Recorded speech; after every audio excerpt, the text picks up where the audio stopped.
Hi, Elliot Roger here. Well, this is my last video. It all has to come to this. Tomorrow is the day of retribution.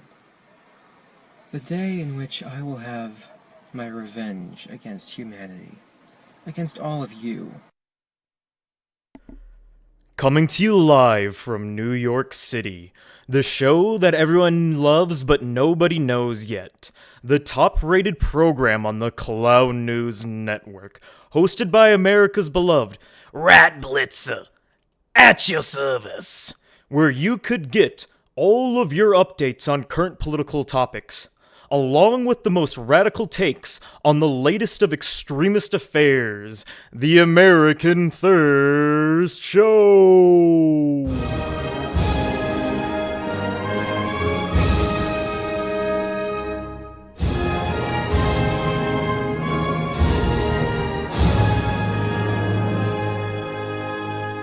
Oh, say, can you see by the golden archie what so proudly we hailed at the lamplight's LED, whose brown stripes and dark stars through the gross sharp-marked forks or the drive-bys we watched were so gallantly gleaming, and the Arby's red glare, the farts bursting in air, gave proof through the dinner that our fat was still there.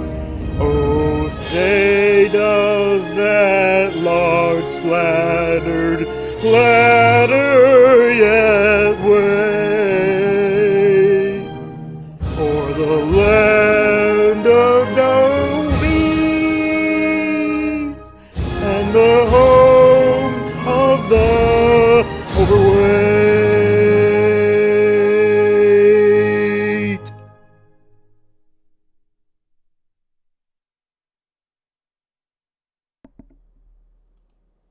On today's broadcast, we are reviewing a debate between a sex addict and his evil clones versus an alcoholic, an AI video, and a samurai-wielding NEET on whether boomers smearing poop on federal buildings is biological terrorism. But first, a quick update. Adam Green is a fucking moron and has no idea what the hell he is talking about. The Jesus myth is fabricated from the Hebrew scriptures. Ooh, it's all fake and gay. Trust me, Rabbi Green, I know the truth. I just thought I would let you all know this groundbreaking news. Now, the debate. So, ZeroHedge is a company, independent media outlet. Nothing huge, nothing small, pretty successful. And they put on a debate that involves 6 different people, 3 liberals, 3 Republicans, or whatever, conservatives. And they debate whether January 6th was insurrection, all the other confuffles that go about it. Was it terrorism? Was it wrong? Was it bad? Did Trump incite it? All of the above. So let's give it a watch here. Trump's mob was a peaceful protest. Political violence is never, ever acceptable in the United States political system. Never, never, never. It has no place in a democracy. I must say, I love this intro. It's pretty good. The kind of pride and boldness that they need to take back our country. So let's start marching, and I salute you all. USA! USA! USA! Good old Alex That's Jones. what happens when election lies are pushed some nobody through the media. everybody's Who has the never ultimate heard of? authority to deploy the National Guard? The ultimate authority rests with A Trump. cuck? He saw people saying hang Mike Pence. He was Former instigating cuck, I violence guess. against Mike Pence. The U.S. Department of Homeland Security had already declared that the greatest threat to the U.S. The homeland robot? was not ISIS or Al-Qaeda, but instead domestic extremists, far-right extremists to be exact. So let's walk down Pennsylvania Avenue. I want to thank you all. God bless you, and God bless America.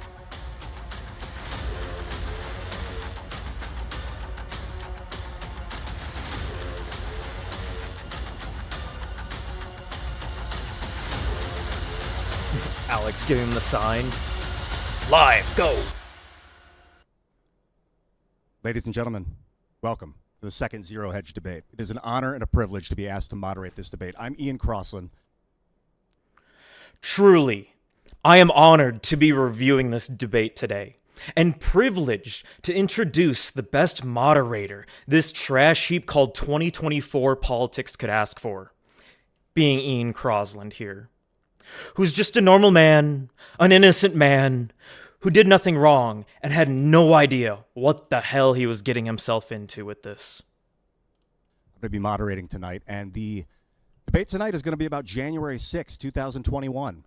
Some things happened on that day, and we're going to be talking about them from start to finish as best as possible. We have an incredible panel of human beings that I'm going to be introducing shortly. But before I do, I want to talk a little bit about ZeroHedge, who's putting on the debate. ZeroHedge was a company founded in 2009. It's a libertarian, fiercely independent and counterculture news organization. They are also, they have on their website, they have a premium service. Just the that I want to talk about fumbling. before we get started. Oh, the premium service. Go to ZeroHedge.com and sign up for the premium service, bypassing the advertisements to get exclusive financial, economic, and geopolitical knowledge and data. It's highly geopolitical knowledge and data. And it's highly articulate. It's a really great organization. Great organization. I did say he wasn't doing anything wrong, but I lied. He was doing everything right until he decided to shill for a libertarian counterculture news organization. Oh. The video didn't reload where it was supposed to go. There we go. I did say he was doing everything right until he decided to advertise for a libertarian counterculture news organization. Even if Ian was paid to make such an oxymoronic statement, it's irrelevant to whether if he actually believes ZeroHedge is cutting-edge counterculture. But let's be honest, ZeroHedge is about as sharp as a spatula. They aren't even sharp enough to cut themselves, let alone breaching political barriers. Don't take my word for it.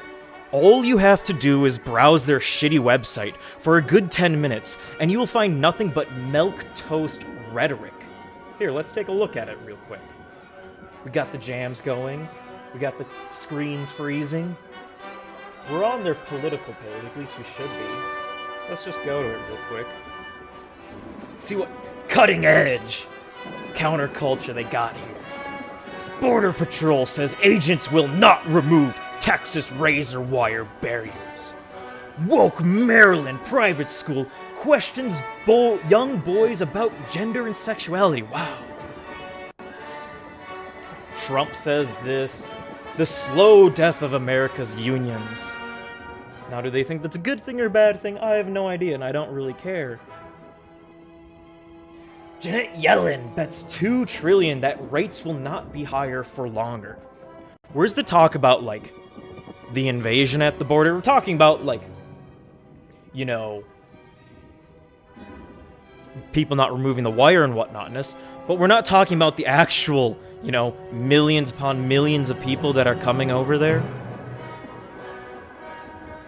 And they're not willing to say it's a bad thing and why it's a bad thing.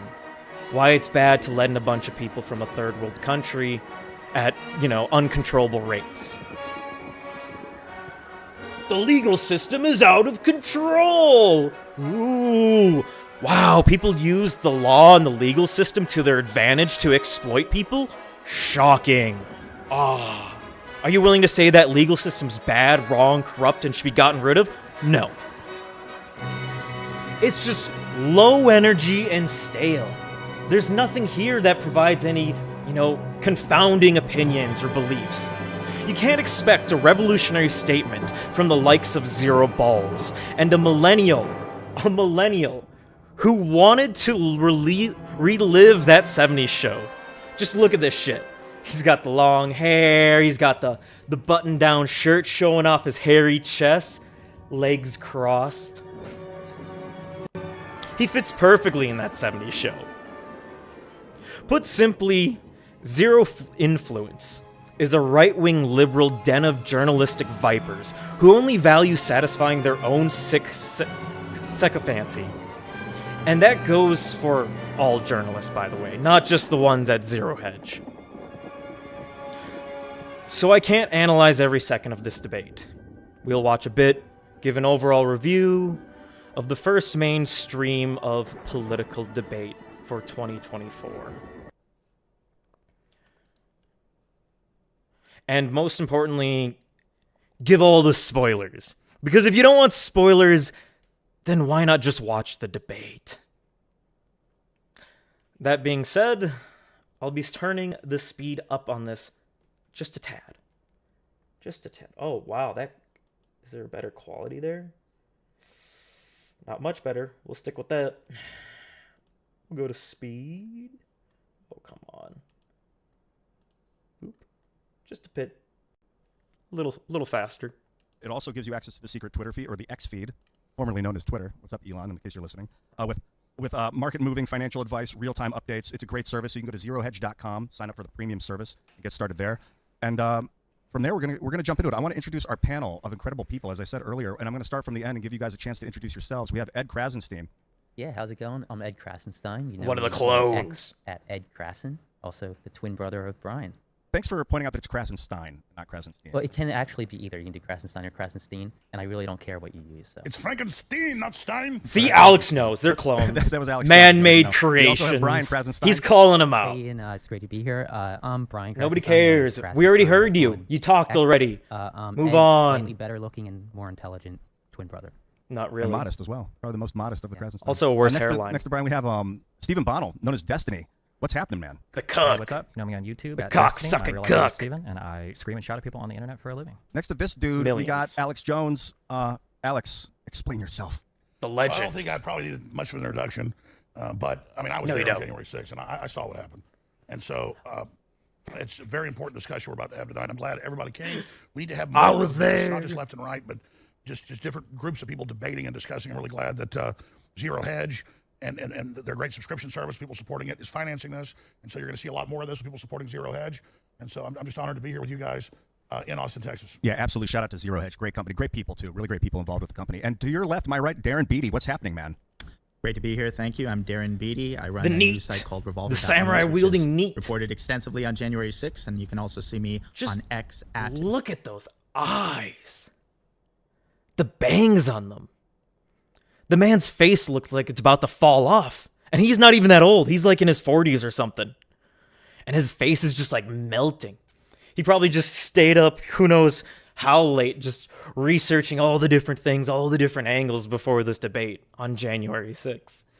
Clearly puts a lot of work in. Darren J. Beatty. And you're a Trump advisor and speechwriter. Darren J. Beatty and his beady eyes.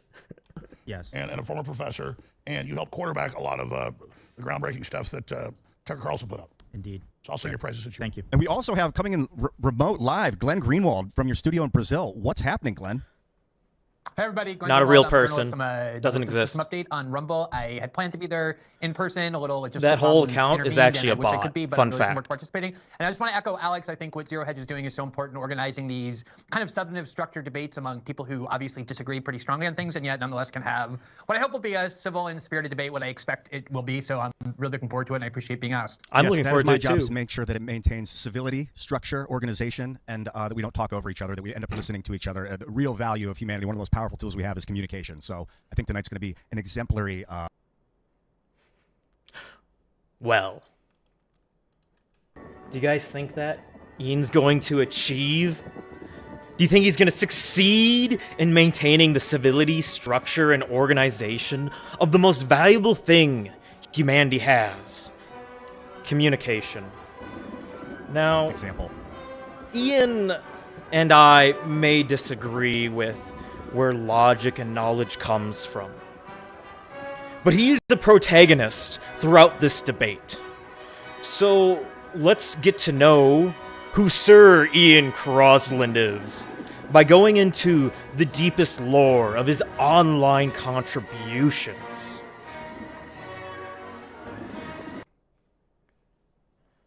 And we'll do that right here.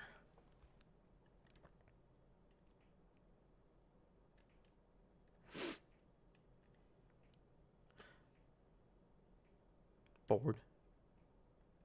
You know, and his online contributions can be summed up as one of 6 Tim Pool's regular hosts on the Tim Pool Show, where Ian, Tim, some chick Tim is trying to hump, and some other bozos and a guest make statements that assert their politics are long past their prime in dissident politics.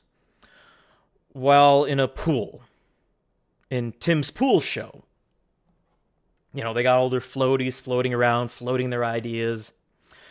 Nothing of real value, just a bunch of nonsense and talk. We have his YouTube. You know, probably should have gone to his homepage. Whoops. I spoiled a little bit there. You know, it's not a big channel, 28.7K thousand when compared to Tim Pool, who is what? Millions? Something like that? I know it gets plenty of videos with millions of views. Timcast RL, 1.62 million. So,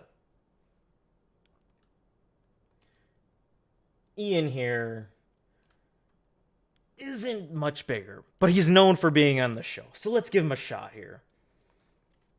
You know, let's go to videos, see what he's got. Our latest video, 1 month ago, 1.2K. Now, it's not saying much, saying I have 0 viewers here. But when you're a host on a show with millions, and you can't even draw an audience from that show, is it the show's fault, the media fault, or is it your own damn fault because you're just boring and unoriginal? His oldest video, he's been doing this for quite some time, 16 years. 16 freaking years. He's in like his mid-30s or something. Been doing it for a while, maybe late 30s, I don't know. I don't know every detail of Ian's life because it's not really that interesting. And his most popular video is, why do you watch the videos I make? Well, clearly, most people aren't watching the videos that you make, saying it's your most watched video. Ironic how that works. However, I did pick out a few of Ian's artistic craft in the political sphere and what he's provided to the internet. So let's take a look at some of these. Get rid of that. How to have sex. Okay? We are going to learn how to have sex from our moderator. Hi. I wanted to make a video about sex because I feel like I know a lot about it. And I wanted to just point out some things for men and for women about how to have better sex. Well, firstly, there's 2 types of penises nowadays, it seems like. There's your circumcised penis and your uncircumcised penis. And both of these have to be treated very differently if you want to enact stimulation. The circumcised penis was cut at birth around the head of the penis. And he's going into great detail here. The uncircumcised one looks kind of like a tube because that bit of skin wasn't cut. 2 types of penis. At least in America and Israel. Not even Israel. And he has a circumcised penis where that skin is... Did you hear that? Let's re-listen to that. Did you hear what he said? Now, if you want to jerk a guy off, if you want to jerk a guy off, what a statement. And what a face. Is this the face of some Chad or some twerpy, awkward nobody? and he has a circumcised penis where that skin is cut away, all the sensitivity or primary amount of the sensitivity is in the head of the penis. So you want to massage the head of the penis. Don't worry about the shaft so much. Pulling that skin on the shaft is very little, if any, sensitivity. With the You taking notes? penis, Anybody who sees the this? skin is there. You can pull the skin down back and forth because it pulls the skin of the head down. Have you done that before, Ian? Have you jerked another man off who's uncircumcised? It sounds like you have a lot of experience with this. Just saying. And massages the head and causes all that stimulation. So that's extremely important when performing Extremely important. Remember that. hand jobs or any kind of attention to the penis. It's extremely important because if it doesn't feel good, there's no need for it to be happening, and you'll be tossed out like the fucking refuse if you're doing the wrong thing. You got to know how to treat a penis, and that's it. Now, for guys. Oh, no. We're not doing this. We could listen to a young, horny, erected Ian elaborate on how he would satisfy a male's G-spot. Or we could not. Or we could just not hear about sticking fingers up bums. Because clearly, it's about having sex with men. He starts off talking about men, and he wants to go into satisfying the male's G-spot. Personally, I would rather hear about how God is gravity. Gravity. I figured it out. Max and I figured it out. We figured it out. It's the same thing. The human race is constantly figuring things out. Always. God is gravity. There's another dimension. The dimension. Which one? And Max called the dimension mass thought. The dimension of mass We're talking about thought mass, but it is a dimension of mass thought. And it's the gravity and thought together. It's the gravity that's lost, that we don't perceive in the third dimension. And that is where it exists, in the dimension of mass thought. And the gravity that we whip around that exists there is God. And we are whipping it Blazed around. out of his mind. Look at his fucking pupils. Honestly. This guy's clearly tripping on something. No idea what. DMTA, MDMA, acid, all the above. Clearly something. There will be more about this. There wasn't more about this. This dimension of mass thought, where the two transcendentals of gravity and thought collide. And lastly, my favorite one of his contributions to the internet that I already spoiled, shamefully. Ian's first ever meme. His first ever meme that he made. Excellent work.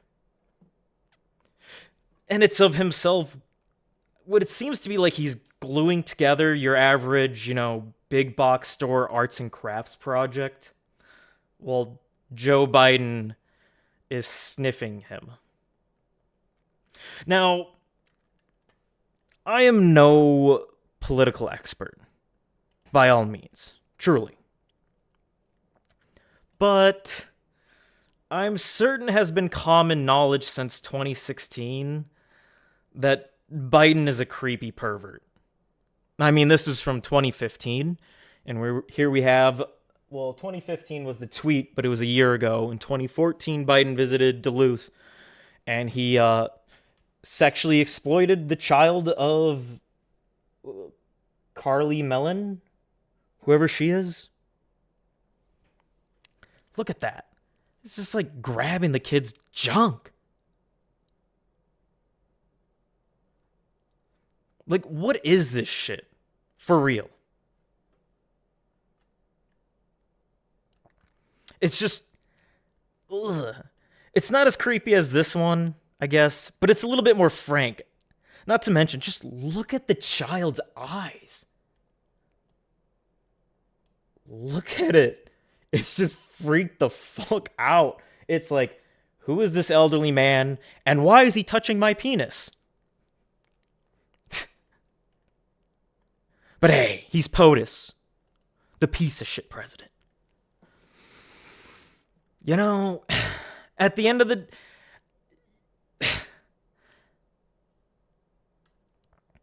At the end of the day, whether they are publicly showing their affection for children or losing their bag of Coke in the White House, it really just doesn't matter. There's nothing you or I can do about it. But laugh about it. Just look at this shit, man. Ugh. Harold Ford Jr. Who the hell's a Harold Ford Jr.? He's an American financial director. He served in politics in the early years, and this is him getting it. He's a Democrat, of course. And he was getting interviewed by Fox. And he had Mao on one side and a piece of art from a lady named Kim Noble, who I probably should do a video on. But, you know, let's just sum up her shit here real quick. She draws a lot of egregious things. Let's just put it that way, if you can tell. You know, and all of her art's like this.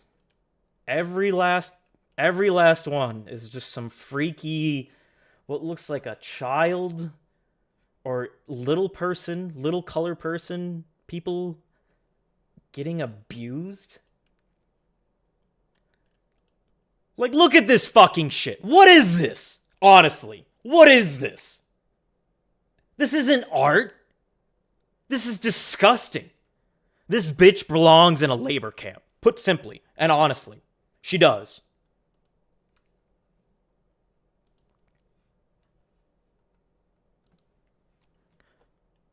And nothing of value would have been lost if that did happen.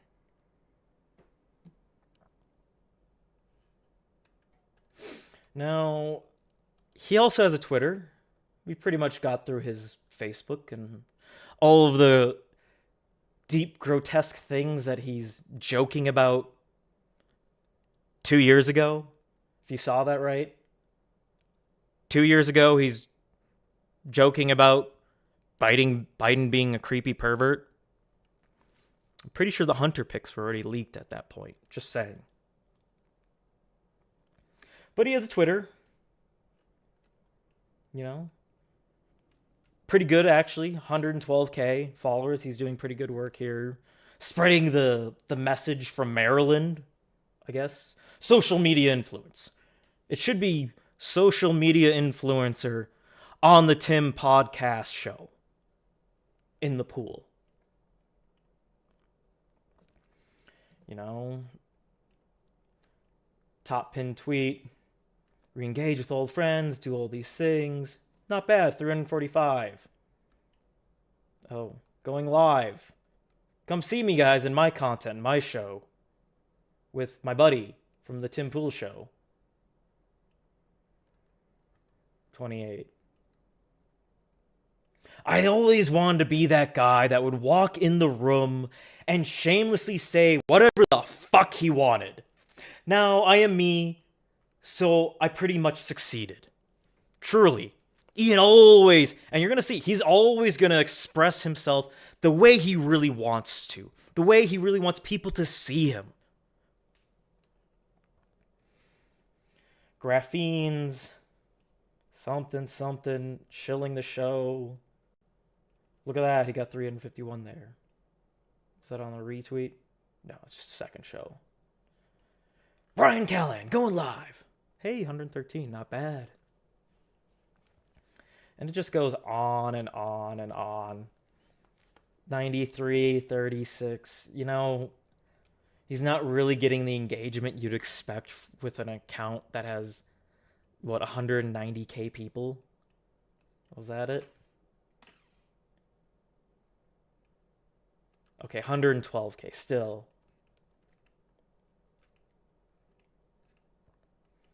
But we wanna get to the key tweet, where we start getting into the debate stuff, because you'll notice something.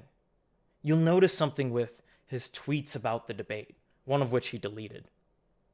I hope you enjoyed the show. It was like riding a mind bowl from the interdimensional mass thought, you know. He was riding the bowl around the gravity of God in the dimension of mass thought throughout the debate. 2K almost. Oh, we almost got it to 2K. Hit it up. Hit it up. But you know, he retweets the debate and doesn't get much. But when he puts out his own thing, he advertised it. 272, not bad. But the real big one was when he commented on the debate. And he did another one on it too, which he deleted, sadly. Where he basically said it was all a clusterfuck. But we'll get into that. Put simply, this was Ian's big shot to hit the big time and not just be a mere co-host for the dim fool. It was really for him to show himself out there, really speak his mind, be the center stage of the show, on stages with big names like Destiny, Alex Jones, the Robot, and a guy who worked for Trump for a bit. Big shot, big opportunity. Well, does he succeed in his endeavors of hitting the big time and saying what he really thinks? Of that. Let's go for this. The first question Let's I got go for you for guys, this. and this is really for the entire panel, and anyone that wants to start it off, maybe we can start with you, Ed, since just because you're on the end and we can move around, is January 6, 2021. Was it an insurrection? And before you answer, I want to read this. This is actually what it's called 18 U.S. Code 2383, rebellion or insurrection. Yeah, let me do an overhead shot. This is right out of Cornell Law here. Excellent. All right, I'm going to start reading this. This is according to the U.S. Code. We don't care about any law or U.S. code. This is irrelevant. What is relevant here that matters is Alex Jones is in control. This whole debate was actually streamed in Texas, where Alex Jones has a studio and does his show. This is his studio. This is why he's on it. Let's see whose show is this really. Is it the Alex Jones show or the Ian Crossland show? Whoever incites, sets on foot, assists, or engages in any rebellion or insurrection against the authority of the United States or the laws thereof, or gives aid or comfort thereto, shall be fined under this title or imprisoned not more than 10 years, or both, and shall be incapable of holding any office under the United States. It technically doesn't define insurrection. It's the code talking about what an insurrection is. Of course, they use the word insurrection in the actual code itself. But what do you think? Do you guys think it was an insurrection? So I personally believe it was an insurrection, and I base that on the fact that 20 court decisions called it an insurrection, and the fact that there was a bill passed in the Senate that called them a mob of insurrectionists. I think the bill passed, or it was in the House of Representatives, 406-21. That was a statute to award the police officers medals, and it referred to these individuals as insurrectionists. So, I mean, I think the term can be subjective. I think, people can say nobody was charged with violating Section I don't think you think about Title it. 18, which is insurrection and rebellion statute, and nobody was, right? But I don't think that defines whether the event was an. Whoa. Because nobody was charged with an insurrection, I still don't think it's not an insurrection. Come on. Come on. We have the law in place there, yet no one was charged with it. But yet, in the Lib Dem mind, it was totally riot, it was chaos, they wanted to take over the country, yada, yada, yada. Insurrection. When I say insurrection, I don't mean everybody there was partaking in insurrection. There were people who were peaceful. The people who walked into the Capitol and did nothing, I don't think that they were insurrectionists. I think they violated the law, but I don't think they were partaking in insurrection. I do think the Proud Boys were partaking in insurrection. I think you could say Donald Trump incited the insurrection. Oh, the Proud Boys. Truly, the Proud Gay Boys were the ones that are trying to take over the country and install some sort of, like, empire or dictatorship. I do. Destiny, what do you think, man? I would say the plot from start to finish is quite obviously an insurrection. The only way to get around that is to either justify an insurrection, which is what most conservatives do, they don't realize it, or to deny that an insurrection could ever happen, or if you're not aware of all the facts of what happened. Or someone's charged with it. I think that Donald Trump and his cronies had a very coherent plan that they tried to enact from start to finish, starting with false claims of voter fraud, leading to false slates of electors that filed themselves as state electors under perjury, which is what they did, up to the violence that happened on the day of the certification of the vote, where Donald Trump and his friends continued to try to delay the peaceful transfer of power by contravening the certification of the Electoral College vote. And what I want to make sure that they try to shut it down. That's a war crime. Truly, it wasn't a legal dispute that was executed through legal means at all. It was a rebellion, a revolution. I wish. We don't force this into like what they want to call a debate where you got to be called on or anything. So if any of you guys, Glenn, you as well, man, if any of you guys want to jump in. Yeah, two of them just went. It's called blood sports, Ian. And clearly, you've never experienced a blood sports debate. I want Glenn to go, but I just want to say something here. I was there. And I was investigated and subpoenaed. I was there! By the Justice Department in at least 5 criminal investigations, and I was forced to testify in front of the Jan 6 committee, which they've now been destroying their records because the records show the opposite of what they said. Trump and all of us had a stage rented by the Supreme Court. He was supposed to have another rally there.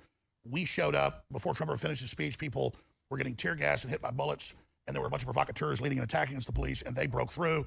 And then this 1 million+ people then got blamed as insurrectionists, and Biden gave a big speech yesterday saying they're all terrorists.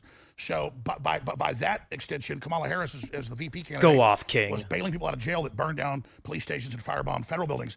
And the idea of Biden's speech yesterday, making his whole campaign about January 6th, saying political violence is never good, the Democrats are the ones that call for political violence. So I was there with a bullhorn. I was there! I was there with the blowhorn! The Democrats are the real rioters! I can only reach 100 yards out when the tear gas was hitting me, saying, don't go in, don't fight the police. This is a setup. And we have hundreds of videos. And so regardless of what the left tries to do, they're all out there of people taking off their Antifa stuff and putting on the Trump garb and the police fake arresting people, attacking them, and then high-fiving them. I mean, this has all come out in the new footage, and it's all getting... They fake arresting them? How were they fake They would grab them and arrest them and then drag them in and then high-five them, take the handcuffs off and high-five them. Those videos, people are going to take everything I say, they're going to put it on X and show what I said. That's where we dominate. Yeah, and so that's what I'm getting at here. That is where we dominate. What I'm getting at here is they now admit hundreds of federal officers were there. So when Trump started his speech, this whole thing began with Ray Epps saying, go into the Capitol. He told the Jan 6 committee, yeah, it's true, it's in his text messages. He told family, I orchestrated it. So under pressure, they finally indicted him, but only recommended 6 months. So a few hundred people got manipulated into fighting the police. They were led and driven by provocateurs and other groups. They were others, then they opened the doors and the police wave them in hundreds of videos. They walk between the velvet ropes, and then they indict over 1,000 people that just walked through velvet ropes. And then now we're told in the National Security Directive, President Biden, the #1 threat is the American people. And he had a declaration of war yesterday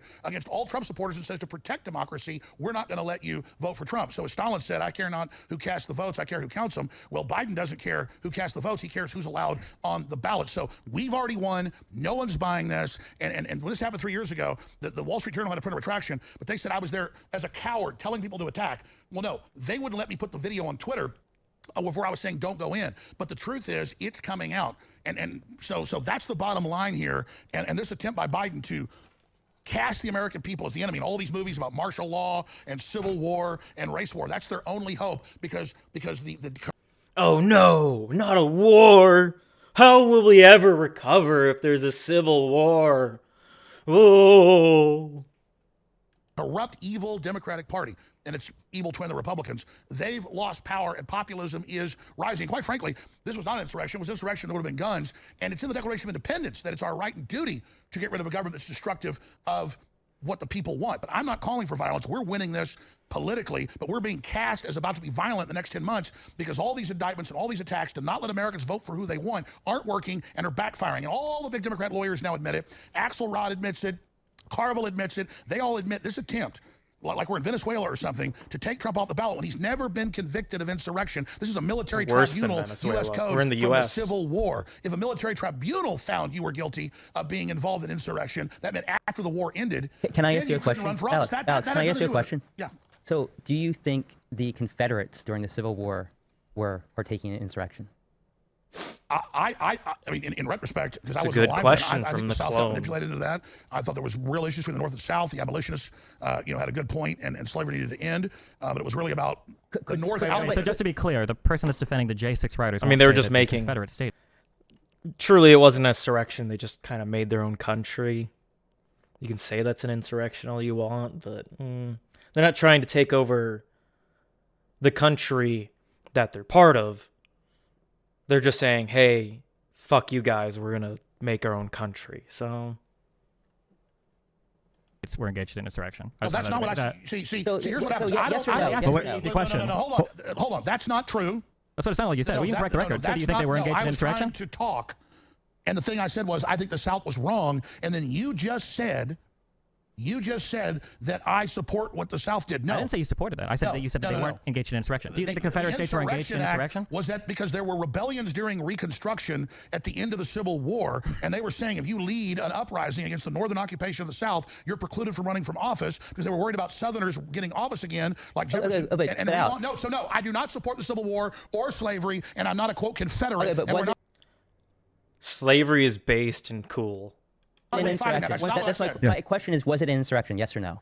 Yes, if you were, no. The law, yes, I think that it was a civil war, and you could say an insurrection. Okay, so is it insurrection? Did anybody get charged with insurrection rebellion? What I'm saying is, with violating statute. Did anybody get charged? No, I'm asking you. You just said it was insurrection. Did anybody get charged? Oh, the constant skipping. Oh, Rumble, why are you so shitty? And ZeroHedge, why couldn't you put this anywhere else? With violating the insurrection and rebellion statute. Yes, people did. No, because there was no statute there. That's my point. No, you don't need to. You don't need. You don't. Whoa, wait! Whoa! You hear that? There wasn't a law for insurrection at that time, so they couldn't be charged with it. But was it? Well, then clearly it wasn't, because they didn't break the law, because there was no law for it. Don't need to violate that statute in order to be partaking in insurrection, because the Civil War was an insurrection, and nobody got charged with violating that. No, that's what I'm saying. That's my point, Alex. You're changing the subject because you know it's correct. Even the Democratic Party lawyers on CNN say you have to be convicted under the 14th Amendment of this before you can be. You can't just. You don't get convicted under the 14th Amendment. You get convicted under Section 2383 of Title 18. Well, let's slow down a little. Let's slow down a little. A congressional resolution to give awards to Capitol Police is not a conviction of Donald Trump to remove him from the ballot. He's been indicted for saying they stole an election. So now they want to take him off the ballot. I like how Alex keeps going back to this. Stealing of an election. Clearly, you guys can tell that Alex Jones is taking the brunt of this right now. He's on the defense. He's the wall. He's the big, large, very large wall that's holding back the tide of these sycophants and psychos and perverts. Now, the Krasensteins. They really don't matter too much. They were kind of relevant at one point on Twitter only, and now they're trying to expand their horizon. Here's Ed. 1 million followers. Like, they're huge. They're huge accounts, don't get me wrong. 798K for the other one. So they're pretty popular. Florida, all the same things. Who are they? Wikipedia, some things. They made a bunch of money with crypto. That's it. And they got popular on Twitter because they said, Drumpf bad. And that pretty much sums up what they said. But the thing about them here is, for being accounts with 1 million views, they only get 817 likes. 296, 4.3. Hey, broke 1,000 there. Congrats, 1 million people. 1.4K there. You know, really, it's the account that doesn't get much engagement with it because at the end of the day, he got famous for dabbing on Trumpy Drumpf.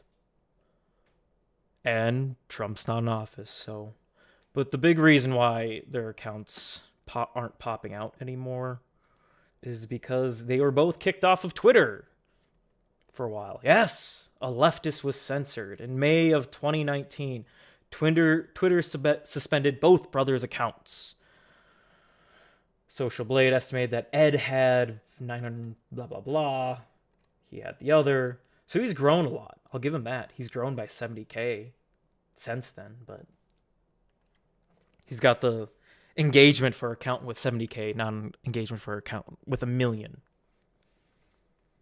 I believe this says where they got banned. It really doesn't. Suspended both accounts indefinitely, alleging the use of fake accounts in a way to violate Twitter's terms of use. So, nothing really interesting to say about them. Short, liberal, coastal cuck Twitter bots.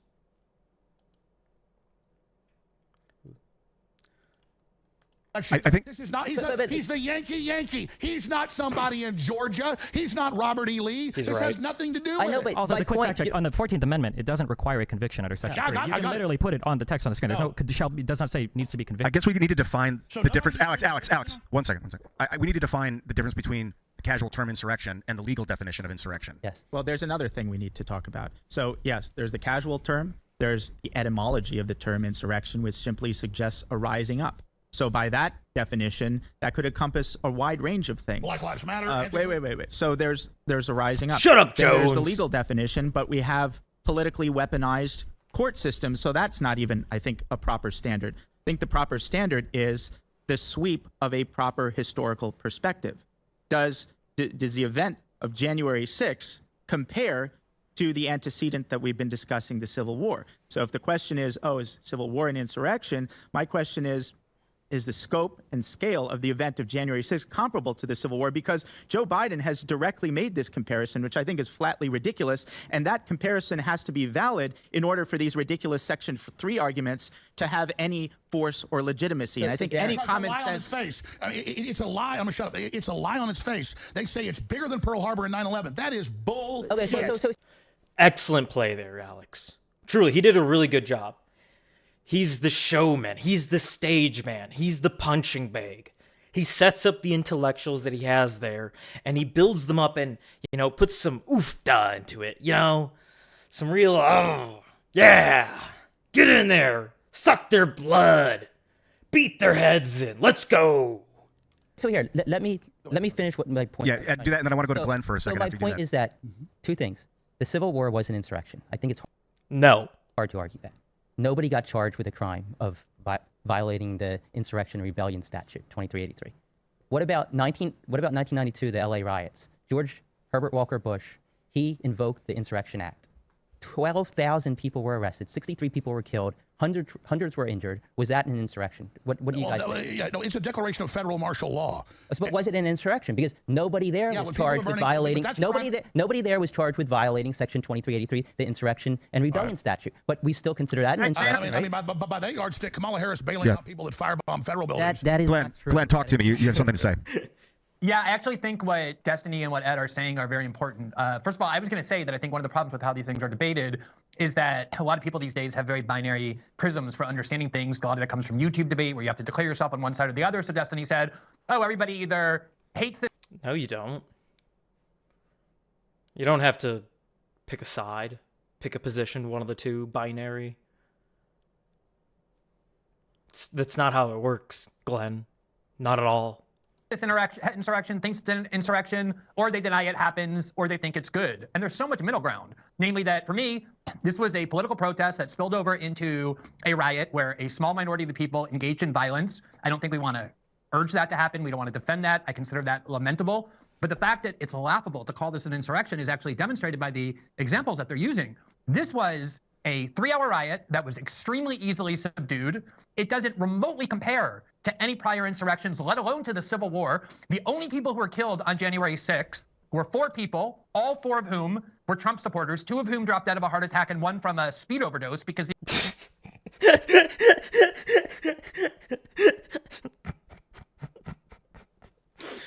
The revolution is here! The fat boomers and the drug addicts are gonna take over the country! Oh no! these were not exactly a well-trained militia. You think? And when Jack Smith went to charge Donald Trump with multiple crimes, he had a lot of options to charge him with, and he charged him with a lot of crimes, including very dubious ones. He did not charge him with inciting an insurrection for reasons that I think we ought to ask ourselves why. But the fact that this is such a minor event in history is demonstrated by the fact that the media, who needed this to be a major event, immediately started lying about what happened, saying that Brian Sicknick was murdered when he had his head bashed in through a fight with a fire extinguisher, only to learn that actually he called his mother that night. He was fine. He died the next day of what the coroner said were natural causes, because the media knew that if you can't say that even one person supposedly perpetrating the insurrection killed anybody, pulled out a gun, let alone discharged a weapon, all of which is true, it's a joke to call this an insurrection. At best, it's a riot.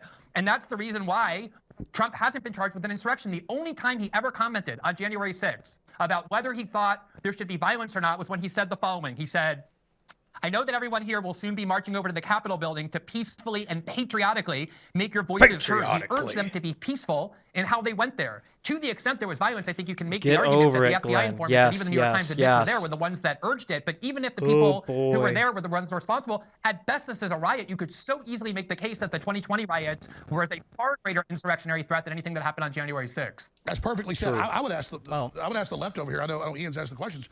I mean, I don't know. Did you guys see Biden's speech? I mean, it was an hour long that no one there was good. They were all there. Over a million people. I was there. And then we marched down there to have another rally, and then I see this terrible thing happening. It was medieval, and then Biden saying they're all bad, and we can't let you vote for Trump.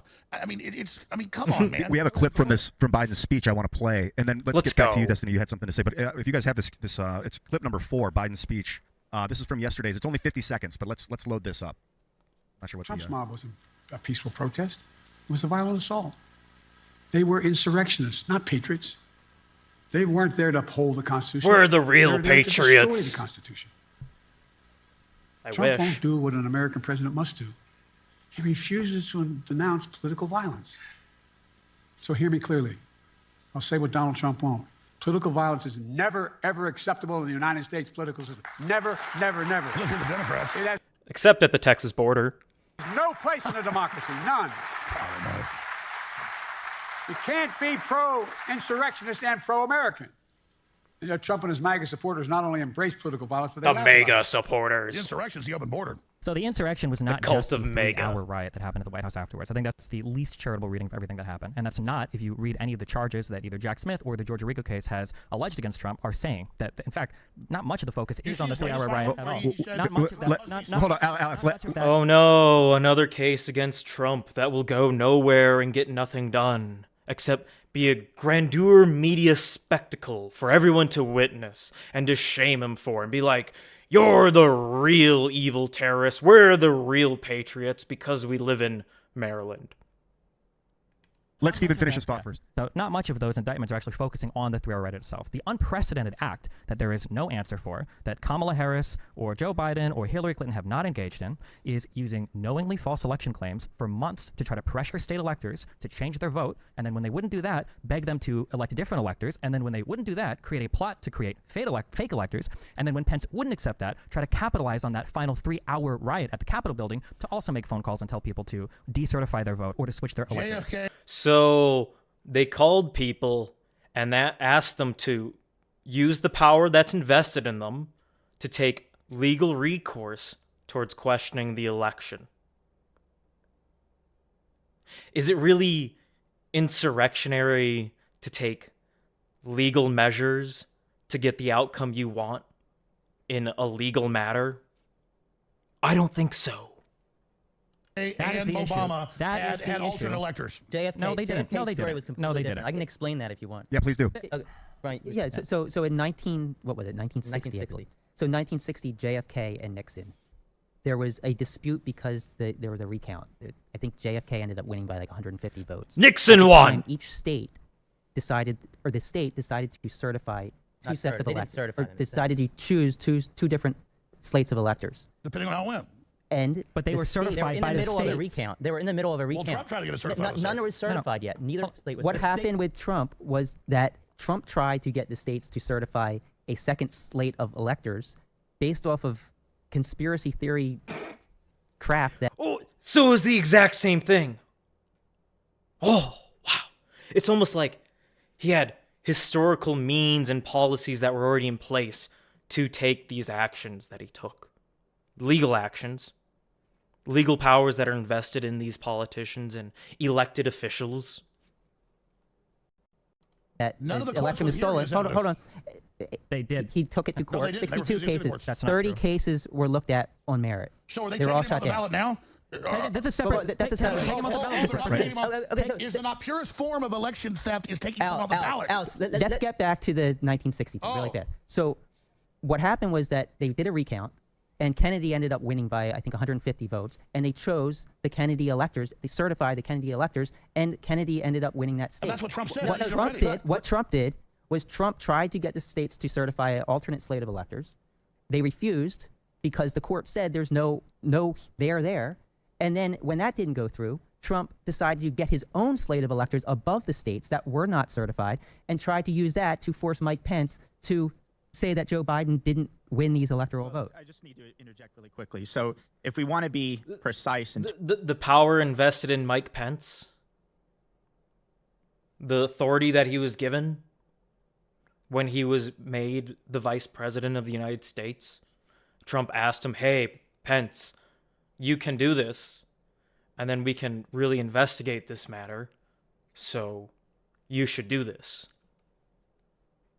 terms of the scope of the debate, I think it's about January 6th. And so the lead up to it might be relevant to some of the criminal indictments, but it's technically speaking outside the scope of the January 6th discussion. is But this worse if than we're Pearl going to Harbor? if we're going to bring it into the discussion, I think there's an operative word there, knowingly. And that's operative within the context of the charging documents. But the idea that Trump thought that he lost the election and he was knowingly lying and knowingly engaging. No, he believes, I guarantee it, whether you believe it or not, Trump believes that the election was stolen, and he was using the legal recourses available to him at the advice of his legal advisors.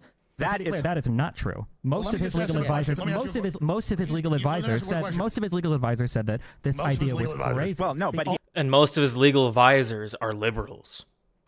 he had legal advisors who were telling him. If you search hard enough, you can find anybody to validate an opinion. But what you've just done is what I opened with, which is saying he thought the election was stolen, therefore he was justified to engage in insurrection. But is it right to take him off the ballot? Since you don't want to debate January 6th, That's for the Supreme Court to decide. That's for the Supreme Court to decide. I'm asking you a question. I'm telling you, that's for the Supreme Court to decide. According to Section 3 of the 14th Amendment, it's Why if does a the United president States has engaged sanction in countries that take people off the ballot? What? That's not even remotely relevant here. Oh, okay, all right. So You know what the United States used? Wait, here we have. If we do want insurrection, you know it. It would probably be for things like circumventing the vote, like asking the vice president, for instance, to unilaterally win the election. So That would be something that we might sanction you another can't country vote for for. somebody because they make up a bunch of stuff and he's not found guilty anywhere, but you guys just parrot it over again like 2 men. If you don't like the Constitution, that's your fault, Alex. If you don't like the Constitution, that's on you. Really? Then why are you saying that Section 3 of Amendment 14 I don't like the Constitution. requires a conviction? Alex, why did you say that Section 3 of Amendment 14 requires a conviction? Can we put the text on stream? I would love to do that, actually. Put the text on. And Glenn, before, Because you keep saying all right, guys. it doesn't say that. I don't care what it's based on. The military tribunals, they're arresting them at Gitmo and they're executing them. Everything's going to plan. Trust the plan. Trump's in control. Let's That's why no one was. Because it was bullshit then. Let's hear from Glenn. Let's hear from We'll Glenn. slow down. This is a great conversation. Glenn's about to drop some knowledge. I'm dominating. Yeah. So, Glenn, I'm dominating. Even Destiny found that funny. He started laughing. It was a pretty funny joke. Glenn's in remote from Brazil. So, Glenn, anytime you have something to say, it's helpful for me if I see a visual cue. Maybe your hand goes up. I can tell you have something you're going to say now. But let us know.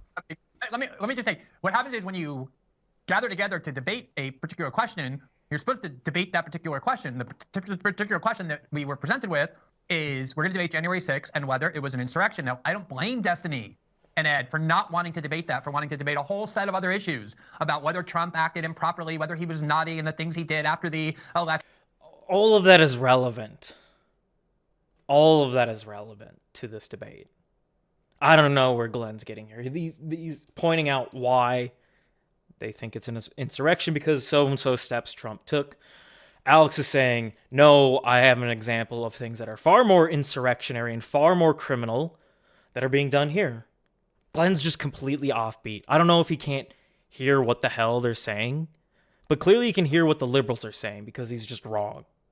Because there is no argument to make that what happened on January 6th rises to the level of insurrection. And that's why an extremely aggressive prosecutor named Jack Smith decided not to charge Donald Trump with that crime because he knew there was no way that he could possibly bring a conviction against anybody, let alone Donald Trump, who told everybody to be peaceful when going to the Capitol, about whether or not that was actually an insurrection, whether that rose to that level. And even in a colloquial sense, what we called an insurrection in the past is in a completely different universe. But on the issue of whether there was a real belief on the part of Donald Trump that elections were stolen, I don't understand how anybody could doubt that, aside from the fact that you have to get into Trump's head.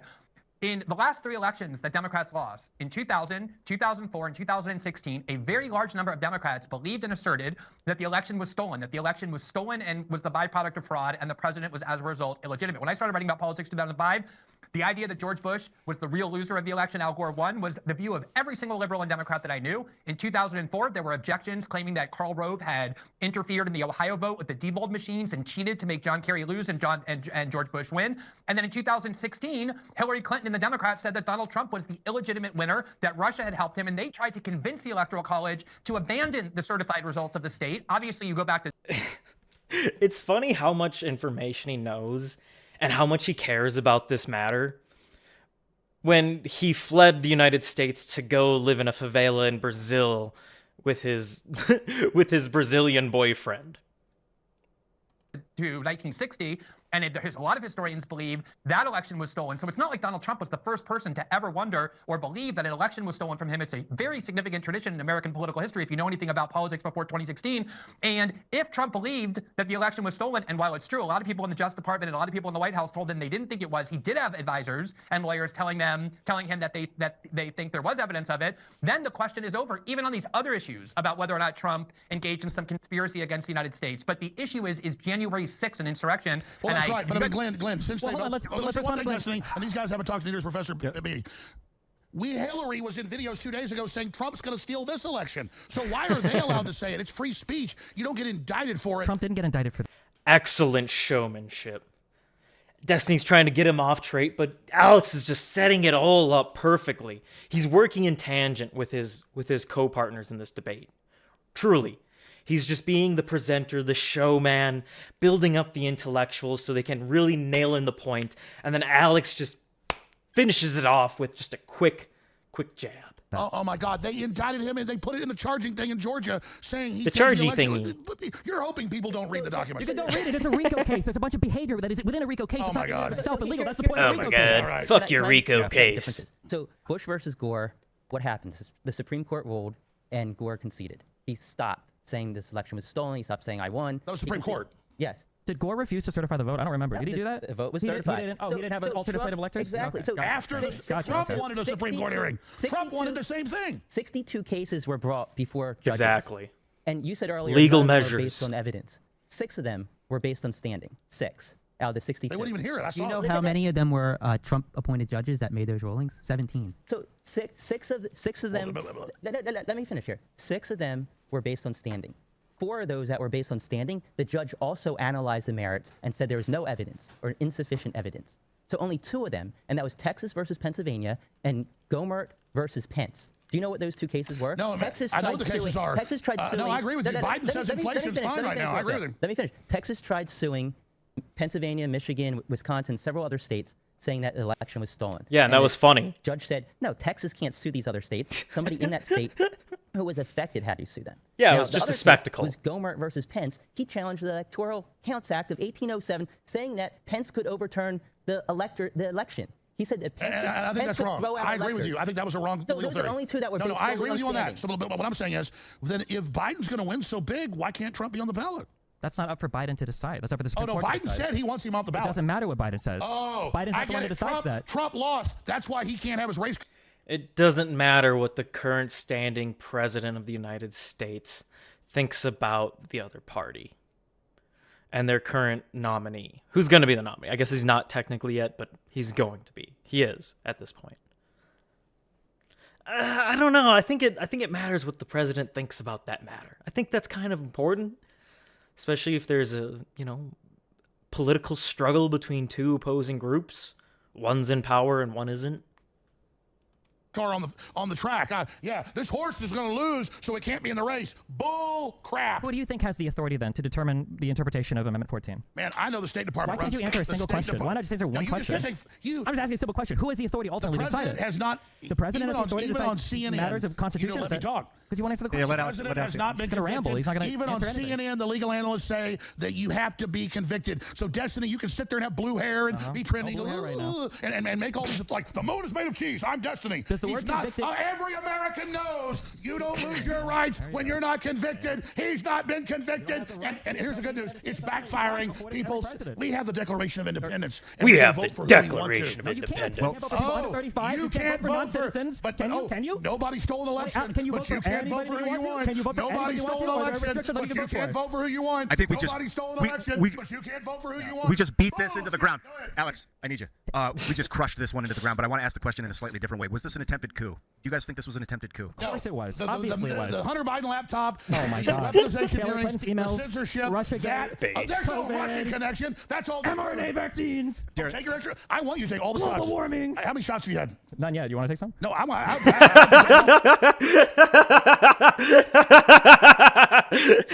Oh, that was glorious. Excellent. I love this debate. That exchange right there. I just had to let Alex go off. I could have said some things too much, but when Alex is cooking, let the man cook. Let the man cook. But more importantly, you gotta let the man drink. You gotta drink with Alex. So let's take a look at Alex's drinking habits here. Just with a quick little video.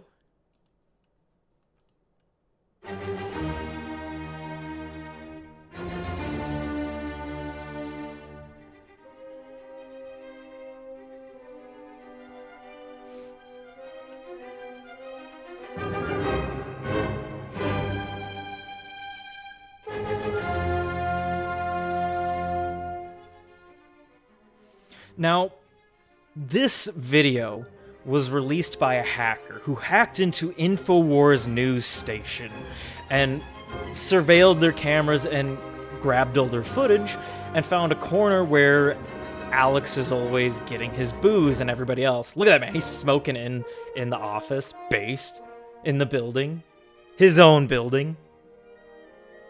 So they stole these videos and they released it because it's just funny. We're seeing how much Alex drinks in a week, a day. And these aren't like beers. No, this is like straight up liquor Alex is having. He's liquored out of mind. Look at that waddle. Huffing, puffing his cigs.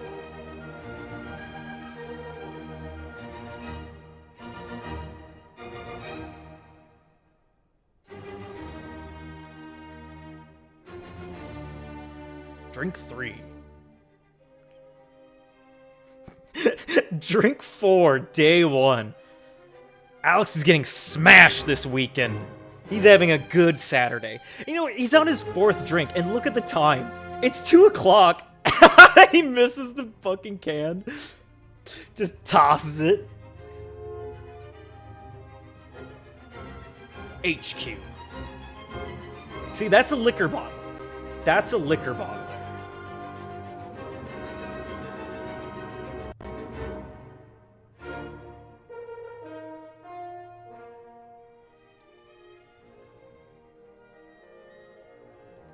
Woo! The trash can is still over. He missed the recycling bin. He just left the trash can tipped over. 4 hours later, and the trash can's still tipped over. Too much work for that fat ass to bend over and get it. He might topple over.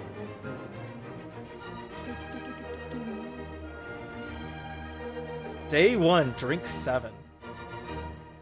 Getting his 2nd bottle.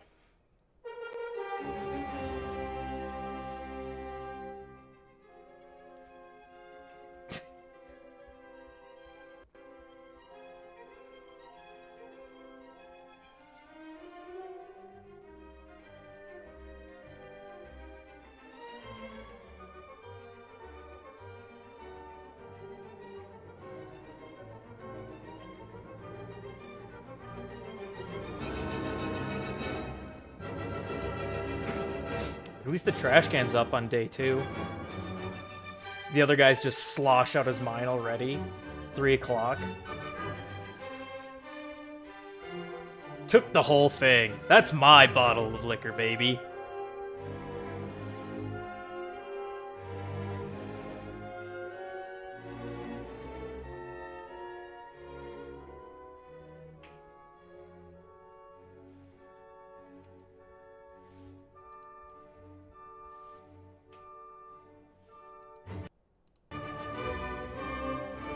Day 4. 4 bottles. Jesus, Alex. Explains the gut. Just drinking a bottle every freaking day. Look at that. It takes a swig to smooth it on down. Aw, second shot. One's not enough.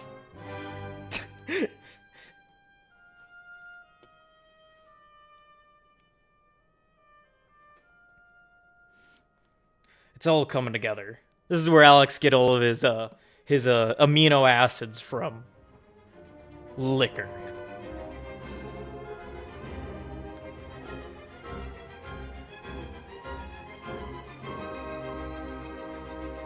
"5 days, 6 bottles. And those aren't like, you know, small bottles. Those are 750 ml. Easily. Drink 1. 7th open bottle. The legend of the man. Nice suit, though. Like how his belly just jiggles with every step. He's just waddling around. Swings his arms around to thrust his legs forward to really move along.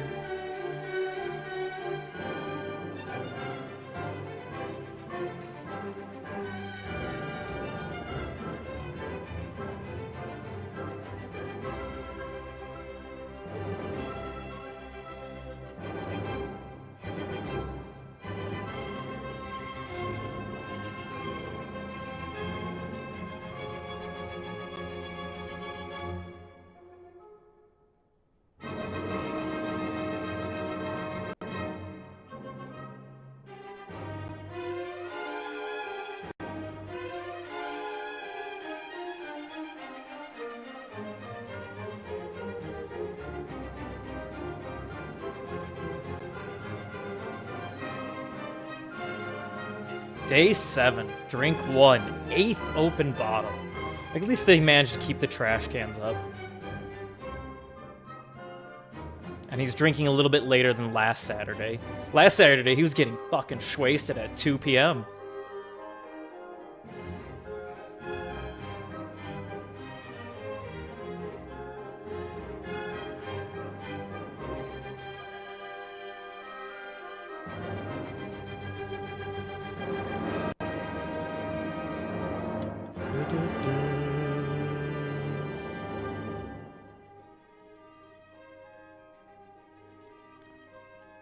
And that concludes our drinking. Something has to happen with Iran. There has to be some diplomatic bilateral communication. Shut up. No, what has to happen is the containment of Iran.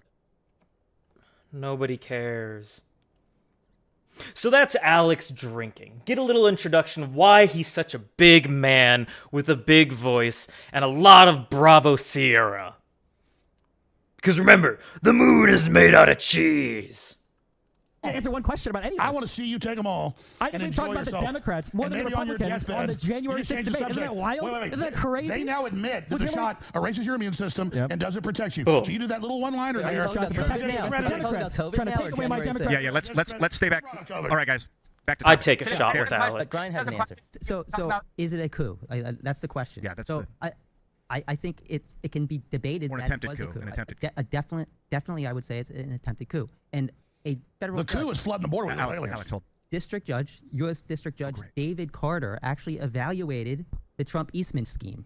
And he said... All right, we got some big news. I'm not interrupting you. No. Not that yet. But we had Glenn. Glenn's going to speak after you were. I'm sorry. I'll shut up now. So the federal judge, U.S. District Judge David Carter, evaluated the Trump-Eastman scheme. Another lawyer. We can go into Filthy later. lawyers. Basically, he said that it was quote, a coup in search of a legal theory. This is a federal judge.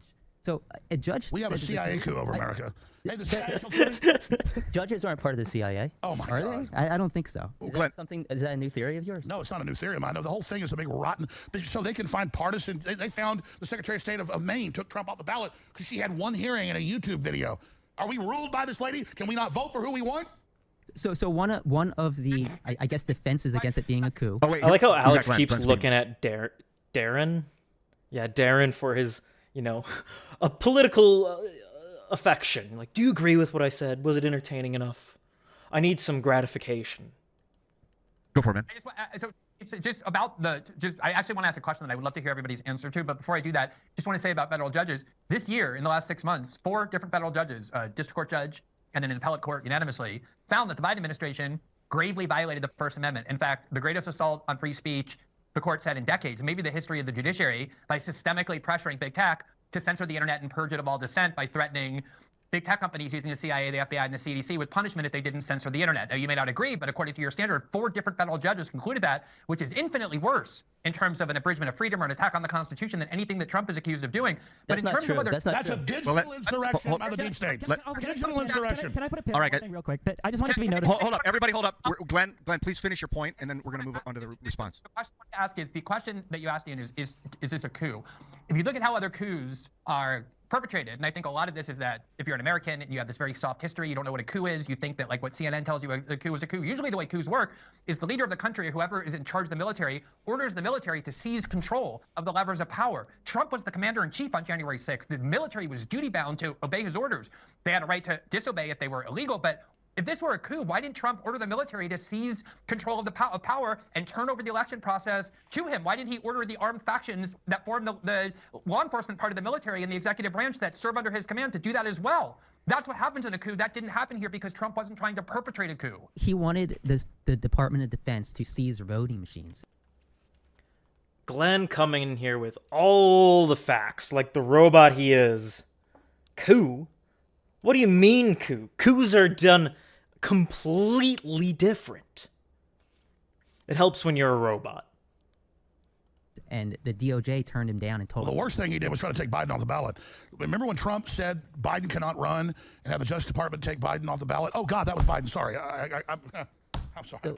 I was having a moment there. To reiterate, also, Biden doesn't have the authority to do that. He still doesn't have Only the his authority Lord to and do Savior that. Jack Smith, I guess. The Supreme Court that Trump has his picks on, that's currently 6-3 conservative, they're the ones who are going to make the final decision on that. I want it to be known that every single time you try to talk about any of this stuff related to Trump, it's so many Democrat names that comes out of people's mouths. I don't know why people can't just engage on the facts of what happened on and in the events leading up to June 6th and insurrection without having to invoke every other Democratic leader's name. No name calling. No, his name's Ding Dong. His name is Ding Dong. Why? Because Destiny, he likes to suck on ding-dongs. Does Destiny have a hairy ass? Just tell me the truth. He never lets me get near his ass. And you think this guy's gay? You said he's a bit bi-curious. He's not bi-curious. Nah, he likes sucking dick. He doesn't want Wait, stop a second. Go back 2 seconds. What did you say? He likes what? He likes to suck dick, but he doesn't want his dick sucked by other guys. Hear that? He likes sucking other men's slongs, but he doesn't want to get his slong sucked. Is there anything more cucked than that, besides him sharing his ex-wife? This is who's talking, his ex-wife, Melina. Not official yet, but, it's might as well be official. And you're like, but we can't see her. How is this evidence? Who's the other guy? I don't know who the other guy is. He's just some filthy bong. Who cares? Point is, you don't need to hear it from his ex-wife, who he had a cuck relationship with. No, you can hear it right from his mouth. Yeah, that you're not getting him off. And that's kind of, I thought that happened the first time, but like with the second dude that I was with, like by the time he got his hand around himself, like... The second dude he was with. He already had like started coming. It's like, okay, well, like, why not just let me do this? Like, I don't understand. That's really weird. Yeah, I get what you mean. No, it is not a meme. I am, at the very least, bisexual. Can I? Oh my god, actually. Oh my god! Can I actually just tell you my erotic experiences of sucking other men's cocks after they fuck my wife? You know what? I got one for you. I got a question about the big gay for you, okay? I got a big question about my big black boyfriend who fucks my wife. Okay. Are you Sure, ready? Go ahead. I'm ready for it. Actually, I'm kind of worried that I might be the odd one out here. I've noticed, I think almost... You think? You think it might be a little awkward or strange to, talk about having sex with men in front of a bunch of other men who aren't gay? You think it's just a little strange? Every guy that I've been with, why are their balls are like inside their body? Why? Why are every guy I've ever been with, their balls like get really hard and move towards like your penis shaft? Like it's almost like that's what it's supposed to do.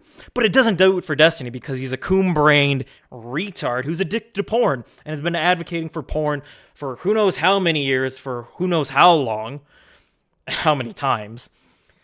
Up to recently, he's like, maybe porn's really not that good. Maybe I'm a little bit of a sex addict whose balls can't even get hard. What? Like, okay. Like with their, like they have like the ball sack is down there, but then like their balls are like not in there. They're like in their body, like every time. Like there's having like 3. Are these like elderly men that Destiny's sucking off? Have their balls dropped down to their fucking knees? and the sack's just swinging there? Are they the point where they have to grab their testicles and fold it over their fucking thigh to take a shit so they don't dip their balls in the water or get poopy on them?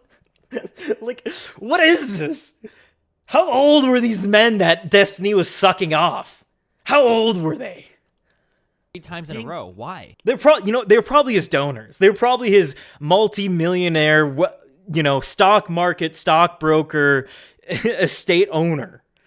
He's going there to suck him off. Oh, I'll suck you off for $100,000 in YouTube donos. Now, I've been with more men than I have with women. And you know what's the funny thing? All of those women he was with were probably just men in skirts. Actually, no, that's not true. I've been with more women than men, but the guys that Allegedly. I've experienced with, it's never been the case. People are saying it's common. It's really weird. Like if I'm gonna like touch somebody's balls. Yeah, it's really common for older men to have saggy balls. 60-year-old men that Destiny's sucking off. I want to feel like a thing in there, not just like a wrinkled side. I feel like it's like they had them removed or something. It's like really strange. It's not, feels uncomfortable. No, Yeah, I can imagine it's a little uncomfortable with a long schlong going down your throat. I'd imagine it's rather uncomfortable. It's not, yeah, I don't know. That's not a thing, Maybe Destiny. Actually, I'm trying to like level with you here and have a reason for that.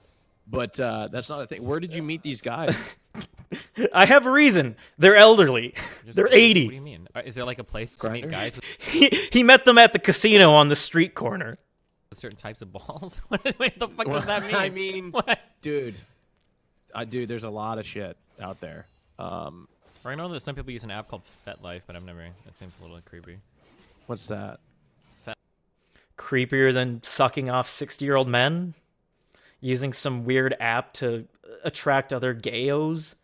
FetLife is for like big like fetish.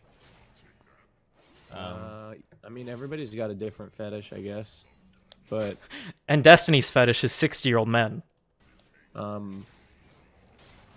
But yeah, no, I've never. Is that the? How many guys have you been with? Not many actually. Like less than 10. Less than. He's going straight to the double digits? We're approaching him? Less than 10. It's probably like 9 or 8 dicks that I've sucked off after they fucked my wife. Less than 10, let's say. Well, maybe you just need to experience more. Yeah. You know? I'll make that a requirement. I need you to have balls outside your. I think you need to experience less. I think you're feeding your sex addiction. I think it's probably better for you to stop appealing to it and trying to satisfy your urges for sucking off 60-year-old men. Funny. Yeah, it might. Are you hooking up in cold places? Why did I flash?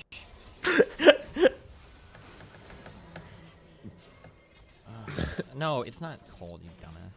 So of the 9 Oh, he died. Boo! You suck. Far outside. No, or... they're in warm places. They're just the balls are in their body. I don't know. They were in warm places in the middle of the desert as I was hitchhiking.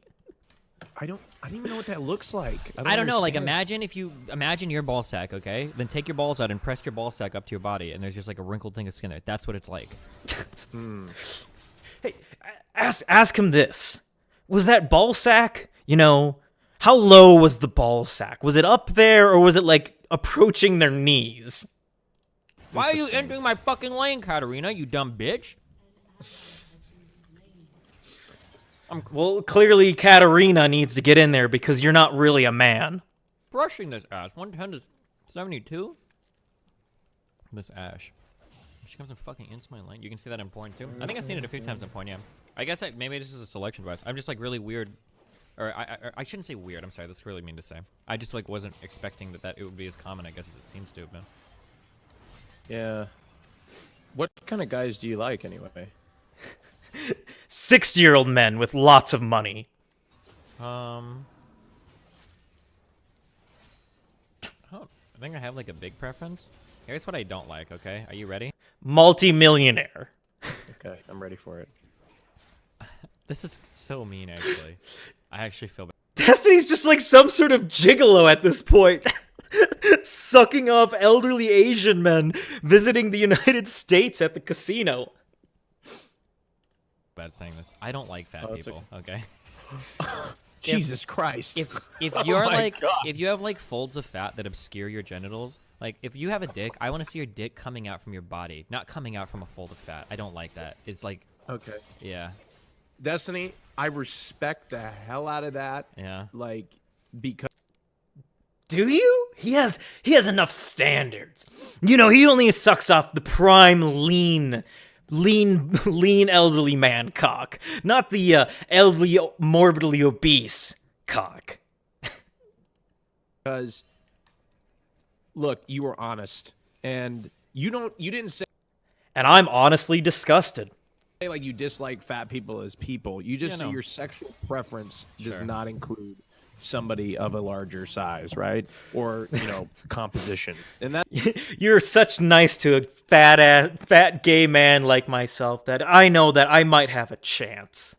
'Cause you're nice. that's perfectly okay to have certain preferences like that. Thanks. I on the Just not other kinds. other hand, I am I'm with you actually. Not that I don't like. I don't mind chubby people. Like that's fine. I think chubbies are cute. No, I have no problem with bigger people. It's just my personal type is like rather thin. It's like Fatties like felted.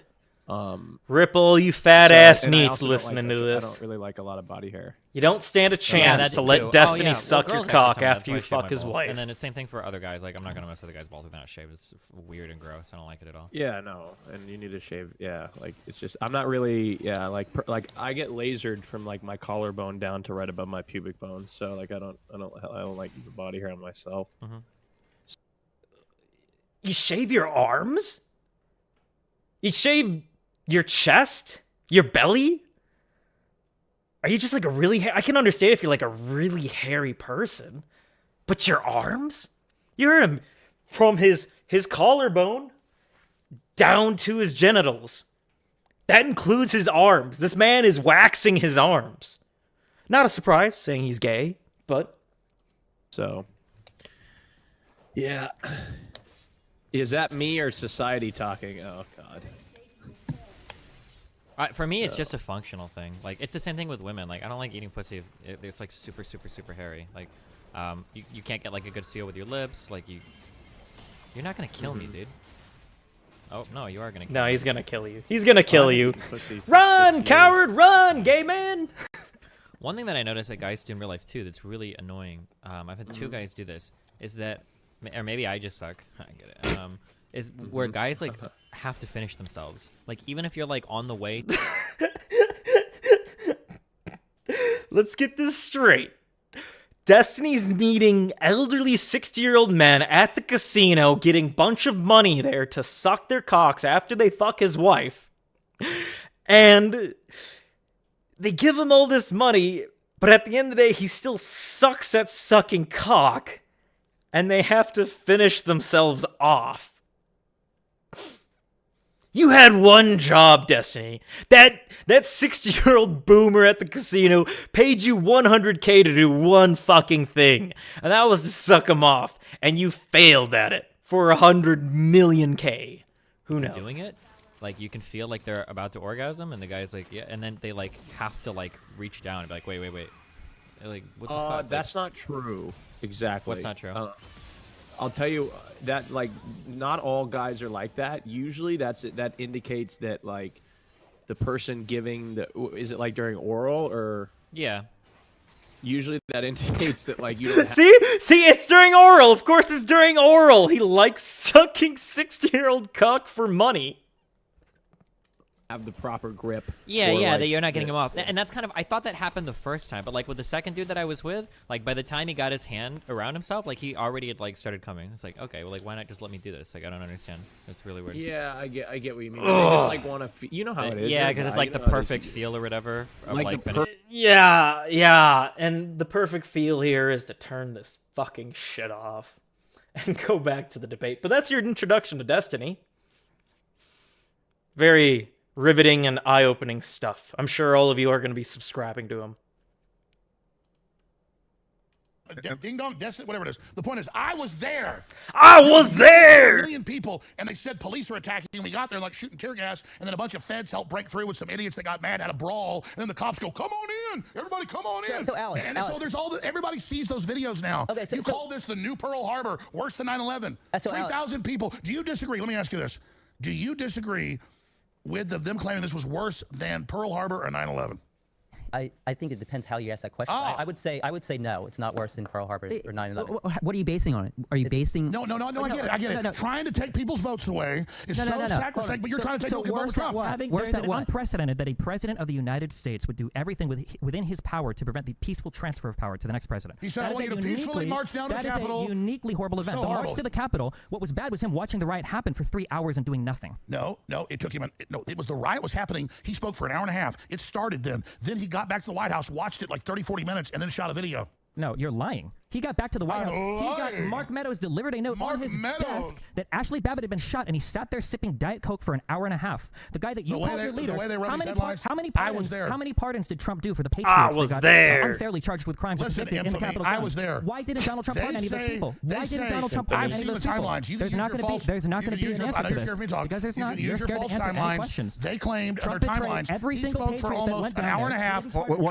Just keep it one at a time. It's easier. When he first started speaking, so you had an hour and a half. He doesn't want to go down your logic train. So you were there, Alex. So tell me, were there weapons there? No, nobody used weapons. So are you telling me? Yes, there were weapons. You're right. You got me. He's going to say the cops. Yeah, they shot Ashley Babbitt and they threw people off the balcony and they beat a woman's brains out. Ashley Babbitt wasn't shot. Everyone knows this. Everyone knows this. You're right. There were 75. Oh, no, nobody shot a woman? Nobody beat a woman? Nobody beat a woman on the ground. That's a fake video. It was a psyop. Ashley Babbitt's fake, folks. Wow. I like how you would think that years after the event, we're now getting unrunreleased footage. Like there were 1,000 people sitting right around it. There's video of that event from 5 different angles without her getting beat by a baton. How would that take years to report? Oh, my God. Everybody on X. Get him saying they didn't beat a woman to death. Everybody watching, go to Google. Yeah, let's. You just screwed yourself. All right. I asked you about weapons. Got your ass. Woo!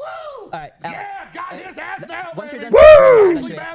Nobody died. Old woman didn't get drugged in by the cops and beat by batons. This is an Eagles-Cowboys game. What is that? No, he wants to do little one-ups and just what Trump fans are. hope the audience only goes off how much emotion there is. I can top you. I can top you. Buddy, calm down. Yeah, he can. Okay. So he's the showman. He's got the energy. Shooting Ashley Babbitt.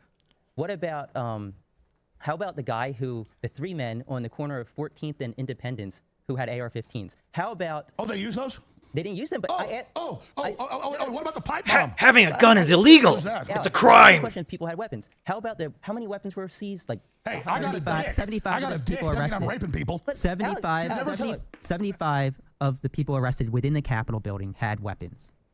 Let's we have a couple of. Oh, they had a pocket knife. The knaves have weapons to disarm them immediately. Pocket knives, bottles. What is he, 3%er or 3%? Heroin needles. He had a handgun on the stairs of the Capitol building. As he was encouraging people to. That's worse than Pearl Harbor. As he was saying, telling people to go into the Capitol, as he was saying he wants to drag Nancy Pelosi out of the Capitol and hopes her head hits every stair on the way out. Did he say go into the Capitol like Let me Rams? just finish my point before you cut me off. He wanted No, to drag clone. Nancy Pelosi out and let her head No, hit no, every no, stair. no. You can't finish. You can't finish before I cut you off. Because you're not a human. You're not real. You're a test tube baby who's generated in just some like tube. Way out. He said, and a guy pooped on Pelosi. Finish, Alex. So Alex, we don't blame him. Yeah, let Ed finish this point because we're going to go to Darren really He quick. said on his way to the Capitol building that they're going to take the Capitol and insert their own government. Yeah, so and he had a out of a handgun billion on the people, a steps of few the Capitol lunatics were building. there, and you call it like Martians invading and blowing the earth up. Like Glenn Ringwald said. His intention. Yeah, exactly. Oh, there are a few lunatics over there just smearing poop on federal buildings and their walls and shit. Is that a crime? Yeah. Are they trying to take over the country and burn it all to the ground? No, sadly. It wasn't an insurrection. Yeah, Are you saying his intention wasn't an insurrection? He's saying he's going to drag Nancy Pelosi out. He's saying And he wasn't under Trump's command. All right. Trump didn't tell him. Trump said go peacefully. Alex, can I Trump just said finish go and you can peacefully. respond? Yes, you can finish your point, and then we're going to go to Darren. Can we use a mute button or something on Alex? No, I'm not going to be run over. So Yeah, he's not going to he be was run on over, his way to the bitch. Capitol building, saying we're going to take the Capitol and install our own government. He had a handgun. In his, so Trump- he had I'm his guilty. handgun on I'm his, guilty. in his No, Alex, let him finish. on the stairs of the Capitol, saying he's going to drag Nancy Pelosi and Mitch McConnell out. But you don't have a problem with that. That's He not. didn't That's, use a gun. What do you think, Darren? because he didn't use a gun. Because he didn't have the opportunity to shoot Nancy Pelosi or Mike Pence. Did he That's kill him? okay. He didn't have access I to didn't that. say it was okay. Thankfully, the Capitol Police. Thankfully, the Capitol What about the Police. Q shaman? What about the Q shaman they let Thankfully, the in? Capitol Police. All right, okay. Oh my God, a guy had a gun. We need martial law. All the Americans are guilty. You can't vote for Trump now. A guy had a gun. I've been asked by ZeroHedge to moderate this debate, so that's what I'm going to do. Everyone quiet down. We're going to Darren Do you hear that? Oh, I'm sorry. That look on Alex's face every time that happens. Let's go back a bit. Let's go back. He didn't have the opportunity to shoot Nancy Pelosi or Mike Just the Pence. shock That's on his okay. face. He didn't have access I to didn't say that. it was okay. Thankfully, the Capitol Police. Thankfully, the Capitol What about the Q shaman? What about the Q shaman they let Thankfully, in? the Capitol Police. All right, okay. Oh my God, a guy had a gun. We need martial law. All the Americans are guilty. You can't vote for Trump now. A guy had a gun. I've been asked by ZeroHedge to moderate this debate, so that's what I'm going to do. Everyone quiet down. We're going to Darren Beatty. Darren. Quiet down! This is class. Class is in session. I'm in charge, and I'm the teacher, and you children are misbehaving. Listen up. That's what he's acting like. He's like, I'm the adult one here. I'm the mature one. I'm in charge. This is my show. I'm the moderator. Darren Beatty, give us your Beatty take. What's happening? What's the question here? And Darren doesn't even know what the hell's going on. He clocked out. Alex is there flailing his arms to the screen. Destiny's talking about taking shots. The clones are rambling about nonsense about guns. And Dave Beatty's just clocked out. He's like, what the hell is going on? It's a blood sport, Beatty. They're beating each other back and forth. Is this a freaking coup? What do you think about what they've been saying No, as well? I don't think it's a coup. What do you think about what they've been saying as well? I don't think it's a coup. Again, he was on his way to the Capitol building, saying we're going to take the Capitol and install our own government. Capitol building that they're going to take the Capitol Is this a freaking and coup? insert their own government. Yeah, so and he had a out of a handgun billion on the people, a steps of few the Capitol lunatics were building. there, and you call it like Martians invading and blowing the earth up. Like Glenn Ringwald said. His intention wasn't an insurrection. Yeah. Are you saying his intention wasn't an insurrection? He's saying he's going to drag Nancy Pelosi out. He's saying And he wasn't under Trump's command. All right. Trump didn't tell him. Trump said go peacefully. Alex, can I Trump just said finish go and you can peacefully. respond? Yes, you can finish your point, and then we're going to go to Darren. Can we use a mute button or something on Alex? No, No. I'm not going to be run over. So he was on his way to the Capitol building. Like, let's be honest here. Even if they had a mute button, Alex would just yell. That's what he's doing already. He doesn't even have his headphones on. Everyone else has the headphones on. Alex doesn't. Alex can't hear anything Glenn's saying this whole time. He's like, every time he says, I really want to hear what the gay man living in Brazil has to say, and he just can't hear anything. Saying we're going to take the Capitol and install our own government. He had a handgun. In his, so he Trump- had I'm his guilty. handgun on I'm his, guilty. in his No, Alex, let him finish. on the stairs of the Capitol, saying he's going to drag Nancy Pelosi and Mitch McConnell out. But you don't have a problem with that. That's He not. didn't That's use a gun. What do you think, Darren? Because he didn't use a gun because he didn't have the opportunity to shoot Nancy Pelosi or Mike Pence. Did he That's go? okay. He didn't have access I to didn't them. say it was okay. Thankfully, the Capitol Police. Thankfully, the Capitol What about the Q shaman? What about the Q shaman they let in? The Capitol Police. All right, okay. Oh my God, a guy had a gun. We martial law. All the Americans are guilty. You can't vote for Trump now. A guy had a gun. I've been asked by ZeroHedge to moderate this debate, so that's what I'm going to do. Everyone, quiet down. We're going to Darren Beatty. Darren. What's that? What's the question here? No, is this a freaking coup? What do you think about what they've been saying? No, I don't think it's a coup. Clearly, Ian's pissed. Again, I think question of an insurrection, you can go to the etymology of rising up. That could be anything. If we keep the proper perspective in mind, it doesn't elevate to anything resembling the Civil War, 9/11, or any of the crazy What, comparisons. one guy with a gun isn't as big as a Civil War? No. They didn't use the gun? Darren, keep going. So there's that. The scope, I think, matters, and that's what we're really getting at when we talk about insurrection. The courts are politically weaponized, so I wouldn't even rest, the legitimacy on the question on the determinations of the courts, which we can see are running away with pretty wild and ridiculous theories. Weaponized court system. So there's that. And then, True. these, sure, there are random nut jobs who are around D.C. on that day and any other day. And so I don't think that's relevant to the ultimate question of whether it was a coup, whether it was an insurrection. And as I said before, the stuff about Trump and the legal theory behind his, multiple part plan, that could be an interesting discussion. It's technically outside the scope of the debate. But again, I would reiterate, anyone who knows Trump, anyone who knows people who knows Trump, 100% certainty Trump genuinely believes that the election was stolen. He had multiple legal advisors. Many of his advisors were trying to sabotage him from day one. Just because he was advised by one of these snakes doesn't mean that he therefore agrees with what they say. He agreed with the people who told him it was stolen and that he had legal recourse to address that, which he implemented. So there's nothing that... Based Darren calling out the snakes. He's like, listen, there's a den of vipers. There was a den of vipers in the Trump administration, and he let them in, and he shouldn't have. And he's calling him out for it. Good on Darren here. rises to an insurrection or coup about that either, even though that's outside of the scope of our discussion for today. So Cassidy Hutchinson said that Trump said to Mark Meadows, "I don't want people to know we lost. It's embarrassing." I'm glad that you mentioned her, because this gets to the televised sham that was well, these... she was under oath. Who under oath for Trump said? Well, she changed her story a bunch. Yeah, she was under oath. Yeah. She was under oath. So the thing here is under that oath? Listen. So the thing here is Why that is the January 6th committee destroying the transcript? the January 6th committee called near 98% of their witnesses were Republicans. It was kangaroo. These people were under oath, Republican. He keeps on mentioning the under oath. The amount of times people have lied under oath or just avoided saying anything at all of any value is exponential. Like, the whole point when you re-investigate your opposing side's other witnesses, you try to, get something additional out of them. And the person on stand wants to really avoid getting that additional thing out. So if they're under oath, it doesn't matter because they can just lie. Oh, is that a crime? Yeah, but you have to prove that they lied. And that's hard. And they testified. The people who didn't testify within the Trump circle, there were dozens who, Fifth Amendment, they refused to say a word. So you're going to tell me that the people that testified under oath are the liars, but the people that said things in the public but failed to say anything under oath are the ones that are telling the let me truth. say, I wasn't just there on January 6th. I was in that congressional hearing and took the Fifth 98 times. And not because I had anything to hide. The Fifth Amendment isn't just to incriminate yourself. It's because they wanted me in a perjury trap. And they would have witnesses claim something wasn't true. I think attacking the Capitol makes us win an election? Yeah, but witnesses against their testimony versus you can't get you in perjury. They can't. Oh, yeah, just ask Roger Stone that question. No, it doesn't happen that way. How did perjury get Roger Stone that way? Roger Stone wasn't involved with WikiLeaks. He worked here then. He couldn't get a hold of him. I knew he told the truth. He didn't tell anybody I'm behind the WikiLeaks. They said Roger Stone ran WikiLeaks. He never even talked to Julian Assange. I say he ran WikiLeaks. No, they freaking tried to put in communication. I think this is getting off topic. Oh my God, this is off topic. That's okay. Roger didn't. I was there. He said, "I don't know Wiki. I have not interviewed Assange." Let's pull back to Darren. Darren's going to finish off what you were saying about this. And I think, Glenn, you were going to mention something after that. And then I have a couple of clips that we're going to play. But Darren. Yeah, I mean, the January 6th hearings were a show trial of the sort that would make Kim Jong-il blush.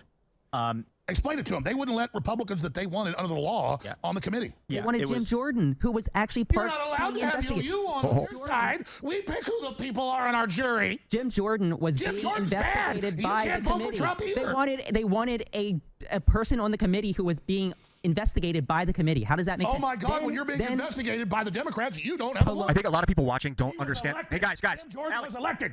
Does they don't that have matter? The people that are listening don't have the context. If you're noticing, there's going to be a bit of a trend here. I don't know if you heard that. It's a little quiet, a little low. Ian wasn't really talking into his mic. Well, that's Investigated by can't the vote for committee. Trump either. They wanted a person on the committee who was being investigated by the committee. How does that make Oh sense? my God! When you're being investigated by the Democrats, you don't have a vote. I think a lot of people watching don't understand. Hey guys, Jim Jordan was elected. Does they don't that have matter? The people that are listening don't have the context. So if we start rapid fire argumentation, a lot of people are going to lose interest. We need to stay focused and listen to each other. It's really I important. haven't lost It's interest. really hard for them to win their case. It is really hard. Win their case when they have to stay focused. It's because the very facts don't hard, align but with any of their views of reality. It is possible. Well, I'm going to go take a piss, and I'll let you tell people fairy tales. But what's happening is Darren is going to continue what you were saying about. The thing is, every time, if you notice, the 2 times Ian's intervened in this debate to actually moderate, he's screeching and squealing and just crying. It's just every time he's just like, ree, listen to me. I understand why, but every time Ian gets involved in this debate, he's going to ree. And it gets louder and louder and more obnoxious. It's simply beautiful. It really wraps the whole debate together. Ian being involved here. Finishing up your thought. And now the thing here that's going to happen. Yeah, well, the thought was just about this Hutchinson. Is you're going to see now how the left is going to treat the people on the right without having their big bullet bag right there, taking all the shots from them. And it's going to get brutal.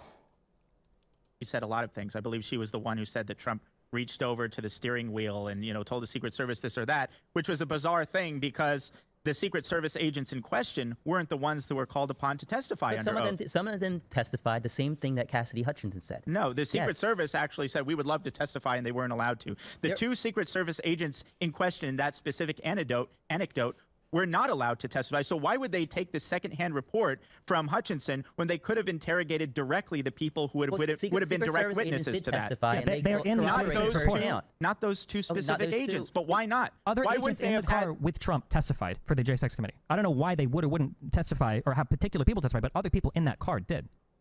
No. Yes, The they two- did. the Can I two be people- clear about Yeah, Glenn.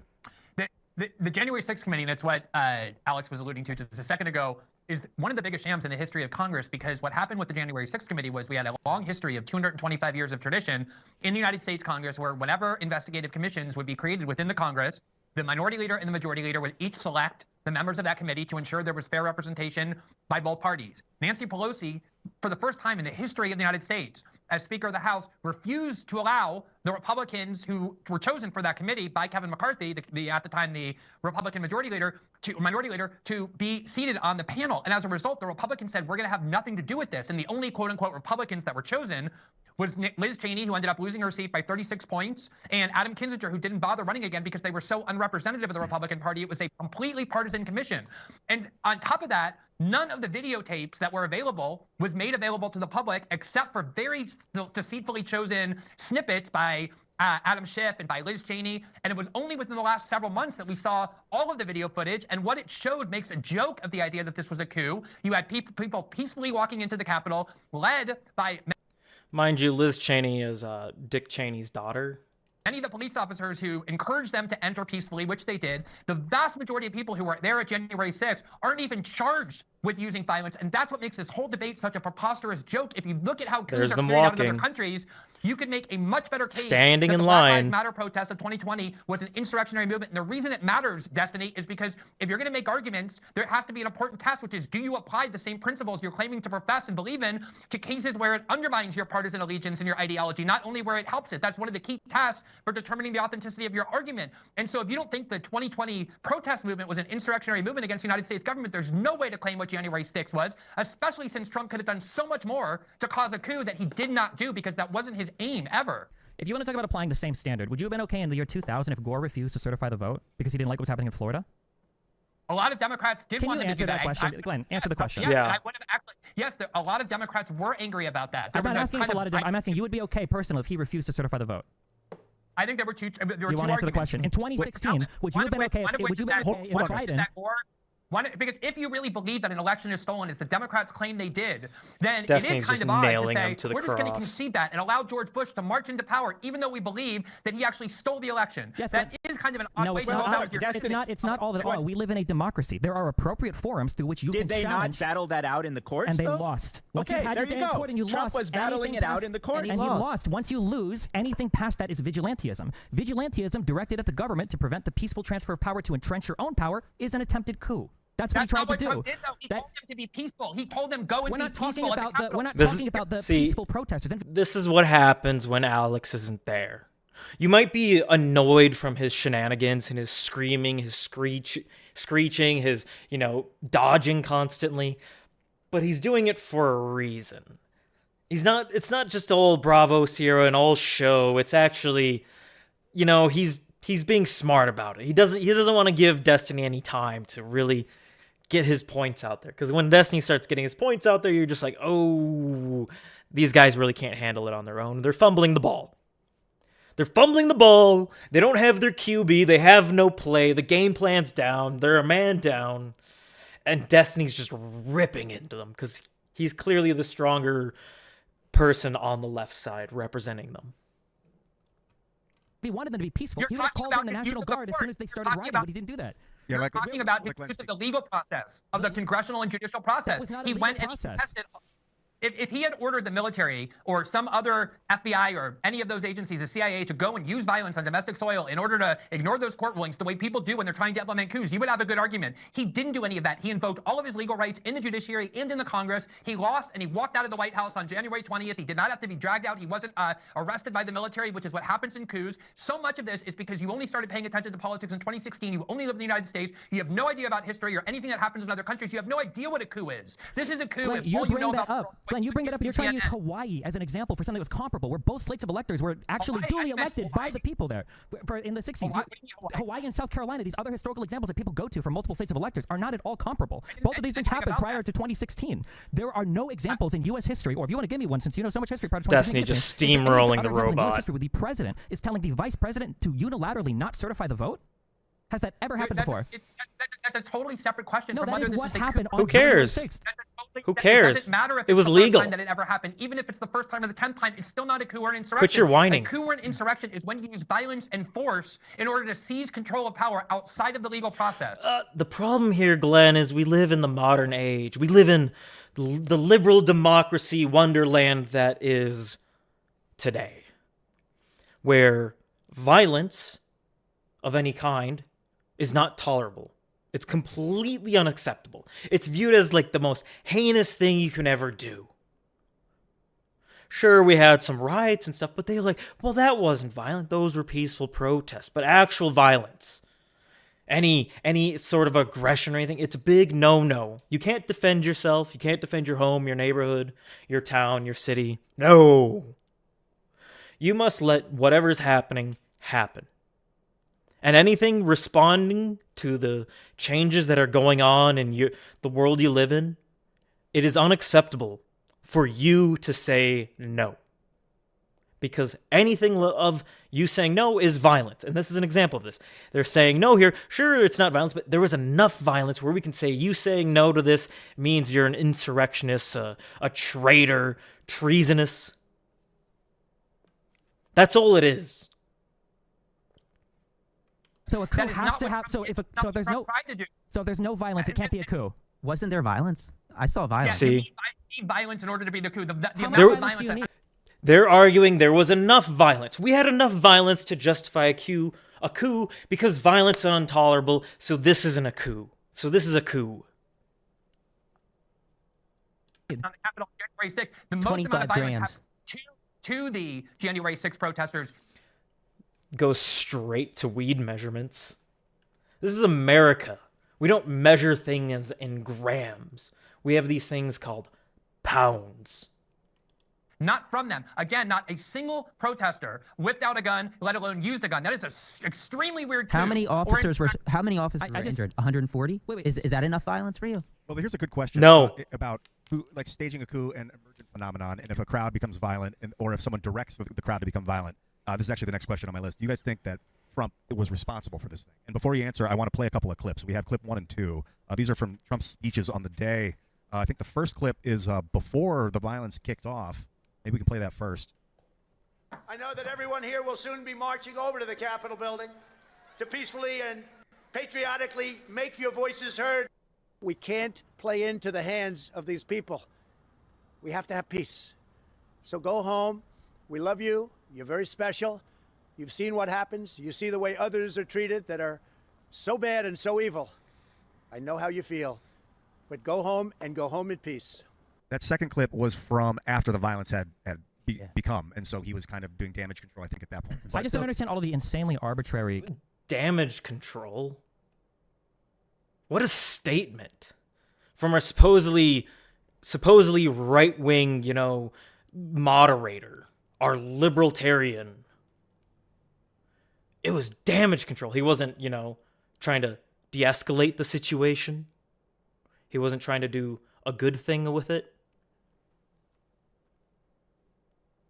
caps that we're trying to create to try to say that it wasn't a coup. Well, there was violence, but there wasn't enough. There was a subversion of the democratic process, but it didn't end up working. Like, if the plan would have gone as Donald Trump wanted it to have gone, which is Vice President Pence... It's not a subversion of the democratic process. It's the process itself that they're interacting with. They didn't go outside of the barriers of the legal system and the legal process within the systems and institutions we have established for the past 200 years. They didn't go outside of the realm of what they should have been doing. They weren't, open-minded with their options and the way to go about it. No, they stayed within the confines of the legal system that was created against them. Unilaterally tossing out the Electoral College vote, and if Donald Trump would have retained power past when he was supposed to lose it, what is that if not a coup? What would you call that? No one ordered those people, the few hundred that actually fought police, to do that. That's great. What would you call that, though? If Trump's not been charged. No one said Trump's been charged with insurrection or inciting a riot. Jack Smith especially did. But we can't vote for him because they say he's guilty. What would you call it if Pence would have unilaterally thrown out the vote and Trump would have held on to power for some weeks? Trump was legal for a 10-day Senate investigation.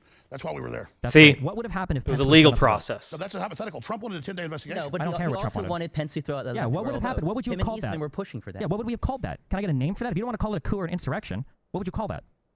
Well, I'd call it taking Trump off the ballot and saying we can't vote for him. I know you won't answer because you probably know he's guilty. That's fine. What about you, Glenn? Glenn, what would you call it if the president was able to entrench his power by asking his vice president to throw out the vote unilaterally, which is what he was trying to do? Do you want to deny the facts? Do you want to deny that it's a coup? What part? I'm pretty sure he wanted a 10-day trial. Shows the weakness of the argument, but if that had happened, my guess is it would have ended up in the Supreme Court. The Supreme Court would have made the decision about whether Mike Pence exercised his proper authority as vice president, and then Donald Trump, if he had run out of options, would have left the White House on January 20th without any need for military force or police force, exactly how he did, and I would have called that the exhaustion of all of the legal remedies available to the president in the event that he thinks that election and was therefore stolen. it would have been just the way the Bush v. Gore thing played out. Okay, Exhausting your legal options, getting up to the Supreme Court. The Supreme Court makes the determination. Let Darren finish. If both of you accept that, then if the Supreme Court says that because of Amendment 14, Section 3, Trump can't be on the ballot, you would both accept that as well? We have to. I think that would be authoritative. I would think it would be authoritative, but Donald Trump, one man, centralizing power among himself to remain in power, that's not authoritative. He didn't do that. That's not what he what tried to do. That is what happened. Who cares?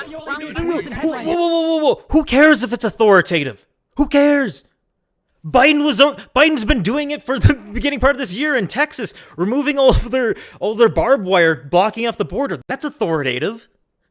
What do you mean? Of course it's authoritative. Who cares if it's authoritative? They're in authority. They're in the positions of power. It's always going to be authoritative. Oh, but it's not so free and liberal, bro. Is sending the Border Patrol down there to remove all of Texas's border guards and border protection not authoritative? Is that legal? Is that legitimate? Is that overreaching the boundaries, Destiny? Glenn, but believe it or not, that's actually what happened. He wanted a 10-day, that was our goal, was a 10-day Senate investigation that's in the Constitution. That's not what was happening behind the scenes, though. There's testimony from the lawyers involved. They were wargaming everything. Exactly. His And attorney Yeah. general, the assistant AG, And the a lot assistant of deputy these people- AG, all of his legal counsel, bunches all of the his state lawyers- senators, all of the If congressmen. Like, I can talk over you, I'd be way better than you. that's what you've been doing the whole time. No, you're doing it, and then I dominate you. You can't handle it. Okay. He didn't do that, and he left, is the point. And that's the reality. And now they Shaky say cam. we can't vote for him, even though we all know Biden's going to win by 10 million votes. That's why we call it an attempted coup and not an actual successful coup. Alex, do you think that Trump was responsible for this thing on January 6th? 100% not. He'd had hundreds of rallies around the country, 5 or 6 that we were part of in the months before this. And we had the space. Here's the Capitol, right up by the Supreme Court on the Capitol grounds. We had a stage. And then we get there, and it's bedlam. And so, no, Trump didn't think attacking the Capitol would make him look good. That's why he came out and said that don't do this and go home. Why didn't he call them off immediately if he thought it didn't make him look good? It was happening while he was giving a speech. Wrong. The reason why he didn't call them off is because Kim, Giuliani, and Eastman were making phone calls to other senators and congressmen asking them to decertify the electoral vote. No. You were there, but you weren't. Do you acknowge that happened, or do you not acknowledge it? We're talking about the crowd. Who I cares? don't care about the crowd. I'm saying that as the riot was raging on, and he was sitting there sipping his Diet Coke, if Is martial law authoritative? Yeah. Is it in our legal system and it's allowed? Yeah. Is it allowed for these people to do these things? Yeah, it is. Until a court says otherwise. this really made him and his followers look bad, why didn't Donald Trump make a video immediately? I'm about to do it because I can talk over you really easy. That's what you've been doing the whole time. No, I you're doing look forward to you dodging the question again. Go ahead. You're doing it. You're doing it. No, you. So, you. No, you. You. No, you. Both of you. Keep doing it. It's what he does. He doesn't all of have you. facts. Break it up. Trump did, while he was speaking, I was getting text messages, violence in the Capitol, and I left to try to go stop it. And when I got there, he was still speaking.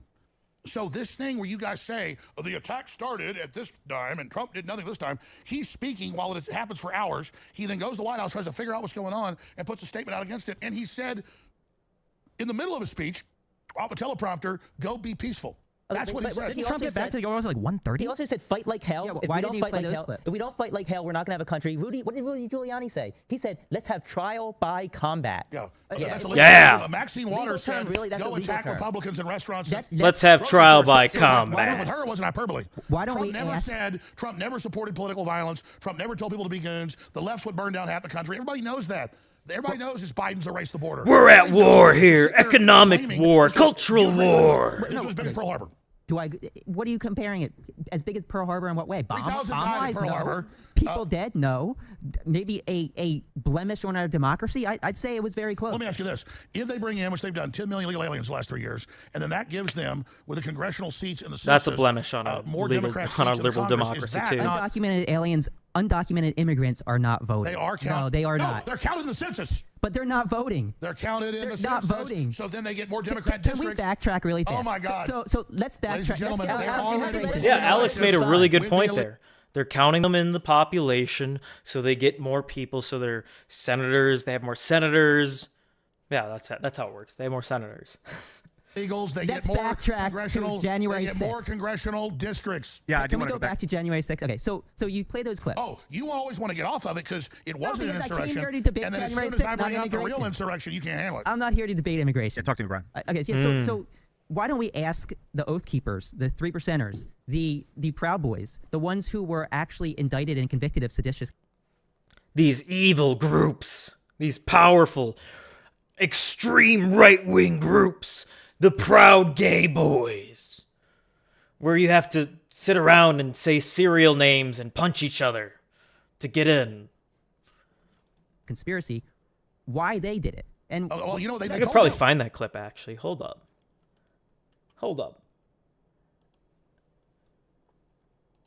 Who wants to see... Go here. Whoops. Spoilers. Keep on happening. Oh well. First stream. Cut me a little slack there. Cut me a little slack in the comments section. Except for the audio. The audio is probably scuffed and fucked, to say the least. Proud Boy. Oh, Task Manager. Proud Boys. What is it? Initiation, I guess?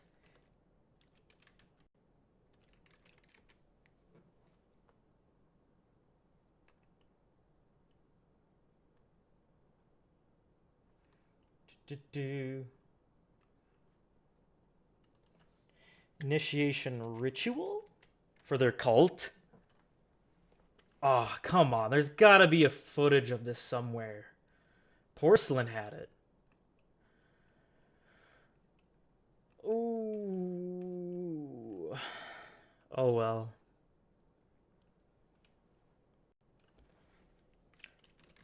Through punching? Add that in there.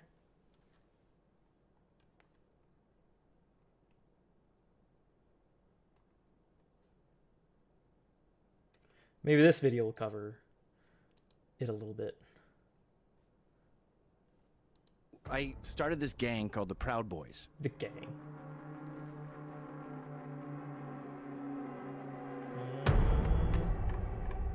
We will kill you. That's the Proud Boys in a nutshell. No. We will kill you. We look. Well, if you want to see it, Porcelain.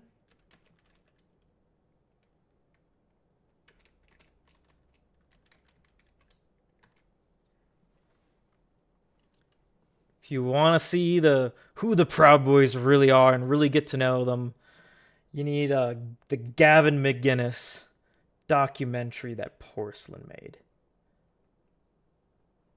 That's Joe Rogan.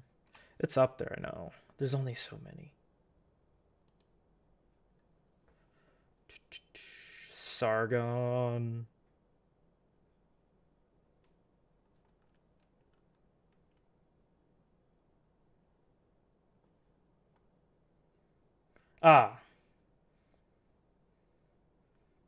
There's the video of Gavin being ass blasted, so it's a bit lower.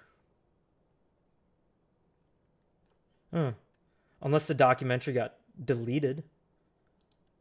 That'd be annoying. There's only so many videos. Oh, there it is. Yeah, this one. If you want to see the Proud Boys punch each other while saying cereal names and stick dildos up their bums, right there. That's the video for it. I don't have the clip, so oh well. Yeah, they did tell us. They did tell us. Let Brian finish. And then you can come back at me. Right. Joe Biggs, he said, I did it because this is where Trump wanted me. He wanted me to do this. Stewart Rhodes, Oath Keepers, same thing. I did it for Trump. Multiple Proud Boys and Oath Keepers, they all said, I was here because of Trump. I went into the Capitol. I took the Capitol because that's what Trump wanted. Wow. So did Trump? Was Trump I don't think they said that's what responsible? Trump wanted, because Trump clearly said he didn't want that. For seditious conspiracy. That's a lie right there. I'll respond to that now. Ed. I know Stewart Rhodes well. I know Joe Biggs well. He used to work here. And they have never said Trump told them to go into the Capitol. They have never said they did it because he asked them to. That is not a true statement. That is a true statement. I have their quotes right here. Joe Biggs shook a fence. Stewart Rhodes said he never told See, anybody Alex to go is to the actually Capitol taking and this never part went to the Capitol. serious. And you just said they said that Trump told them. Multiple Proud Boys said they were in the Capitol because that's what Trump wanted. Trump you're wanted reading them. a Jack Smith federal Who cares what the feds have to say? Who cares? Jack Smith didn't indict the Proud Boys. They have messages between the group. They have the actual. No, I know all about chats. it. Yes, And- so they have them. So have you are read you them? saying these are fabricated? No, read me the quotes. Yeah, read those quotes. I mean, I have said we were here to No. storm the Capitol. We were here because of Trump. Trump. I mean, there's literally dozens of these pretty quotes. different. And so do they say Trump told what's me the to? best quote Nobody you has have? said, Trump hold on, said wait, go wait, wait. peacefully. This is a red herring. Nobody, Let's they're look not at saying they're not saying that Donald Trump personally communicated to them to go to the Capitol. What they're saying is the reason why they were there, which I think over 147 convicted people have thus far in their convictions have said the reason why they were there is because Trump called them to go there, not personally. And that's a dumb argument. So every time there's a mass shooting, the person in their manifesto is to be blamed. So Vosh should be blamed for the latest transgender shooter. What was that? The little Christian school for the little elementary. Come on, Destiny. I mean, you probably wouldn't care about that too much, but like the Catcher in the Rye, the guy who shot Reagan, is the author of Catcher in Rye now to blame for some crazy person shooting Reagan? Bonkers people do bonkers things. It's like... How many of those people? You know how many of those people cited Ray Epps as the reason why they were in the Capitol? Take a guess. Well, wait a minute. Go to the Capitol, go to the Capitol.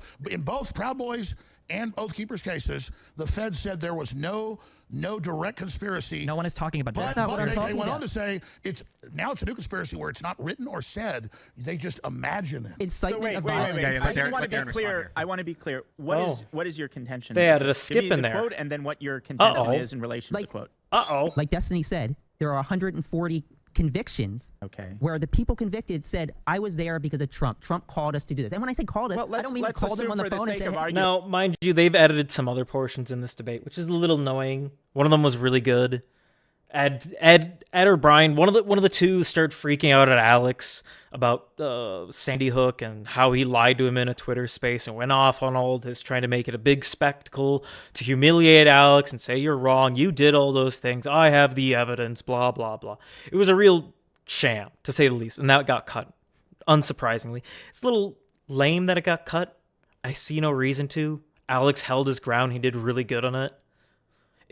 If anything, people knowing about it, that it got cut, it kind of hurts him, makes him look weak and frail. But that's true. What is your conclusion from that? Trump helped incite. We won't see that part. We're wrapping up here shortly. Well, just because they thought they were helping Trump, that doesn't mean that Trump told them to do that. Let me say That's this. true. But like, let's look at the actions. Famous. It's like wait, Alex. It's like saying Charles Manson presumably thought Helter Skelter was telling him to kill. Yeah. See. So is that same argument? Trump is essentially Helter Skelter, and he's telling these Proud Boys that you need to go and storm the Capitol? Doesn't Mob Boss tell his peons? Talk about a leftist conspiracy. Trump's whispering in all their ears, directing all the knowledge. He's pulling all the strings. Trump's the master puppeteer of MAGA. It's not a bunch of random old people that are upset about things and people are dissatisfied with their lives currently. No, people can't be dissatisfied with liberal democracy. Most certainly not. This guy, or do they use other language? Well, what's the language that he used that you think is criminal? The language Trump and wait. the ideas that Trump discussed was that the election was being stolen. Okay, so that's criminal? I never said that was criminal. He's not being indicted for that speech. You're asking why are the people at the White House? All of the Trump's indictments and charges for January 6th are not focused on the people at the White House so what's or the the Capitol. of argument there that Trump The question said was that why are the the people election there? was stolen, and people assumed that they interpreted that as meaning, we need to go to storm the Capitol, that's somehow Trump's fault and he's criminally liable for it, and it rises to an insurrection. Well, I'm trying to be clear what the contention is. I can explain it. What Trump did was Trump laid out very precisely exactly what he believed had happened. He thought that the vote was being stolen, that our country was being taken from us. Right. Destiny's connecting all the dots here for his conspiracy. What he wanted others to believe. Yeah, that Congress wasn't acting, that Mike Pence was supposed to be the guy to do it, but he hadn't heard good things about them, and they needed to go down to the Capitol building to protest. To protest what? To protest. Nobody is saying that. You're repeating the same thing. You're like a broken record. You're a broken record. No, I'm not a broken record. Trump has every right. You try to shut me down. Listen, here's the bottom line. Trump's not been charged with insurrection. No one said he was. Trump didn't, but you're saying people can't vote for him. No, I'm not saying that. That's up to the Supreme Court. That's do you support? No one here is talking about him being. Do you support Colorado and Maine taking him off the ballot? That's up to the Supreme Court. No, you punt. Do you think it's good for the opposing party, when a guy's way ahead in the polls, to remove someone from the ballot? It's not about him being ahead in the polls or not. It's about whether or not he engaged in insurrection, and if the self-executing part of the 14th Amendment allows states to remove him from the ballot. Where is Trump found guilty of insurrection? You don't need a conviction for the 14th Amendment. About this for like an hour Alex, read it. Can we bring the 14th Amendment up on? Can you read the Section 3? You're misrepresenting. Who cares about the 14th Amendment? Like, for real. Do any of the amendments matter? They don't seem to matter to me anymore. They're not upheld. They're not some holy scripture that everyone holds to the most extreme and delight and love and joy for. No. Oh, no. The dreaded Google CAPTCHA. This shit's trash. Oh my gosh. Hopefully it's... Okay, so it's going fast at least. Oh, it worked one time. Usually that takes me a dozen, sometimes even more. Sometimes I've failed so many and it locks up because the whole thing's just fucked. And it's just trash. And they don't... Essentially, Google throws that stupid catch up because they don't like people using VPNs. Shocker. Which shall spridge the privilege or immunities of citizens in the United States. or immunities of citizens of the United States. Hold up.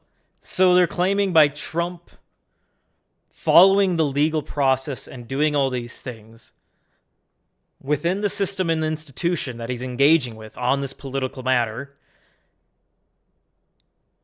is he's enforcing any law or something that obliges the privileges and immunities of citizens of the United States. By following the law, he's taking away people's privileges and immunities. Makes sense to me. That, and it doesn't matter because we have a right to vote for who we want, right? No, you don't. Within reason. You can't there are vote for rules and somebody under restrictions. 35 years old. You can't vote for somebody that's not a Glenn, U.S. citizen. It looked like you wanted to chime in, Glenn. But he's unpopular, though. He lost. Well, we can't vote for him now. If you think it's so bad that courts are kicking him off the ballot, what do you think about Trump doing the birtherism card for Obama for how many years? That was the first big political thing he was known for, was challenging whether Obama was even born in the United States in an attempt to get him kicked off the ballot. No, you know why? I can play the clips of Obama's. And now you're going to justify that. No, you're not.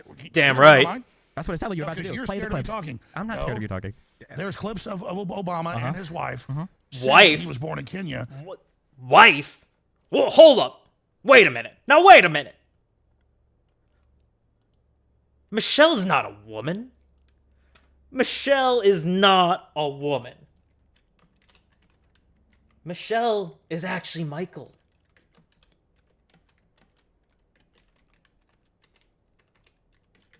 Everyone's seen it. Everyone's seen it.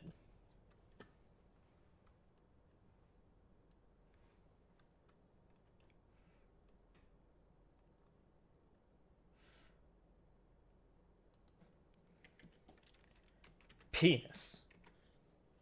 See if this gets the one I actually want to see. Oh, here we go.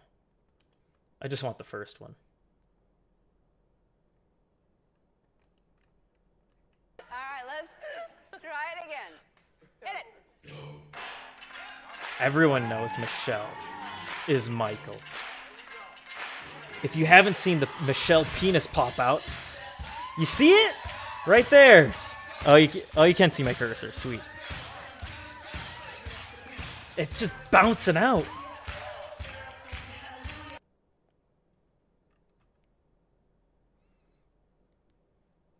Probably should have played that muted. Oh well. Happens. I don't believe he was born in Kenya. He was born in Hawaii to the head of the Communist Party there, actually. So, and who's in his book, and hanging on, Frank. So that's what's going on. The head of the Communist. That's what's going on. If Trump wants to. That's what's going on. Obama was born in Hawaii by the leader of the Communist Party. Surely. Say the moon's made of cheese. We have a right to vote for him. Damn right. Trump can say moon's made out of cheese. Removed from the ballot. Glenn. He's a loser. You can vote for. You can vote for him if you want. You can vote for him. You can write him in. But the 14th Amendment says he can't hold office if he incited insurrection or gave aid to an insurrection. We talked about the Civil War earlier. Nobody was found guilty of violating insurrection, rebellion statute during the Civil War. I have a question. Nobody, and that was an insurrection. Wait. Ladies and gentlemen, welcome to my house for a moment. Hello, hi, I'm Ian Crossland, and I'm moderating this awesome debate. Glenn Greenwald's about to speak. I just like how you can hear his voice beforehand because he's not talking in the mic, and he just screams, and you just hear the echo through the entire freaking room. It's so ridiculous. It's such jokes. Let's listen to that real quick again. Hold office if he incited insurrection or gave aid to an insurrection. We talked about the Civil War. Listen to me. Of violating insurrection, rebellion statute during the Civil War. I have a question. Nobody, and that was an insurrection. Wait. Ladies and gentlemen, welcome to my house for a moment. Hello, hi, I'm Ian Crossland, and I'm moderating this. Ladies and gentlemen, welcome to the stream. And here we're reviewing the ZeroHedge debate, but on January 6th between a bunch of conservatives and liberals about something that really doesn't matter and doesn't change a thing. And Trump will definitely not be convicted of. Awesome debate. Glenn Greenwald's about to speak. I want to hear what he has to say. He's been waiting patiently for about 1 minute. Glenn, what's happening? Thanks. Yeah, so first of all... I really don't want to hear Glenn Greenwald speak. I could care less what Glenn has to say about anything, because he fled the United States for Brazil to live with his boyfriend. In a favela. To each their own, I guess, but You can't really call yourself an American when you're living overseas in a different country, to be honest. You can be like, oh, we're just an expat. Still American. No, you're an international unit that's functioning around, interacting with other people for the sake of profit. You have no cultural connection or heritage. Maybe some components of it, but you left it all behind for your boyfriend in Brazil. The issue of the ballots, there have been split decisions on this, and even Democratic judges in Colorado and then the Democratic, very partisan Secretary of State in Rhode Island, as well as in California, have all said they don't think it's appropriate to remove Trump from the ballot because he has not yet been charged with, let alone convicted of, insurrection. So I want to be very deferential to Destiny's incredible achievements in constitutional scholarship, but there are actually a lot of even Democratic Party elected officials who are saying, as well as judges of the Colorado Supreme Court who are appointed by Democratic Party governors who are saying that you cannot throwing actually some remove jabs somebody at because to Destiny remove them there. from the ballot is to punish them for a crime, insurrection, that Trump has never been charged with and therefore has never had the opportunity to defend himself the way a criminal. Wait, why are you citing the dissent? Glenn, Why is he citing the dissent? Why are you citing the dissent in a losing case? Like it proves your point. No, also, That's what I thought. Okay. He just knows that people are dumb. I have a Glenn didn't remember what he was talking No about. one's ever been taken off the ballot without being convicted. Okay, Glenn, continue, and then Darren's going to add. The Secretaries of State of California and Rhode Island have also said the same thing, but it's true. The Supreme Court will decide. I'm very confident they'll decide Trump can remain on the ballot, and then that will resolve that issue. Yes. The question I actually have two questions quickly. One is, why didn't anybody like Jack Smith charge Trump with engaging in an insurrection? If Trump was engaged in an insurrection or inciting an insurrection, you would hope, I would think, that he would be charged with that. I don't think he was, so I'm happy he wasn't. But for those of you who think he was, why wasn't he charged with that? And then the second one is, I just want to know, given that the 2020 riots did have a lot of people in there who were nonviolent and were there not for insurrectionary reasons, but had a lot of people who were anarchists and insurrectionists and who engaged in a lot of violence, a lot more than was done on January 6th, do you also think that the riots of 2020 constituted an insurrection? I'm just trying to understand to get a sense for what your definition of insurrection is. Glenn, do you think that the 1992 riots... Answer what I asked? I asked two questions. Can you just answer that? And then I'll ask whatever you want. Really quick answers for these. Yeah, I can give answers too. I don't think that Black Lives Matter was an insurrection. I do think 1992 riots in L.A. was an insurrection. George Herbert Walker Bush... Matter Black. That made it not an insurrection. What did it lack? So it was a protest, and the violence was when the police clashed with the protesters. The violence was not against the government in order to stop the government from doing something. There weren't Antifa and anarchist groups there that explicitly say they were using violence to overthrow the government? That didn't happen? Yeah, no. They were literally there trying to stop Trump from getting inaugurated. That's silly. Everybody, of course that's what they wanted. Just like the Trump protests on January 6th was protesting to not have Trump removed from office immediately. That's what the protest was about. That's the reality. I'm not denying that. Why would anyone deny that? Of course, that's what the protest was about. Same with the left. The difference is the left didn't want to let Trump take office. The right didn't want Trump to leave office.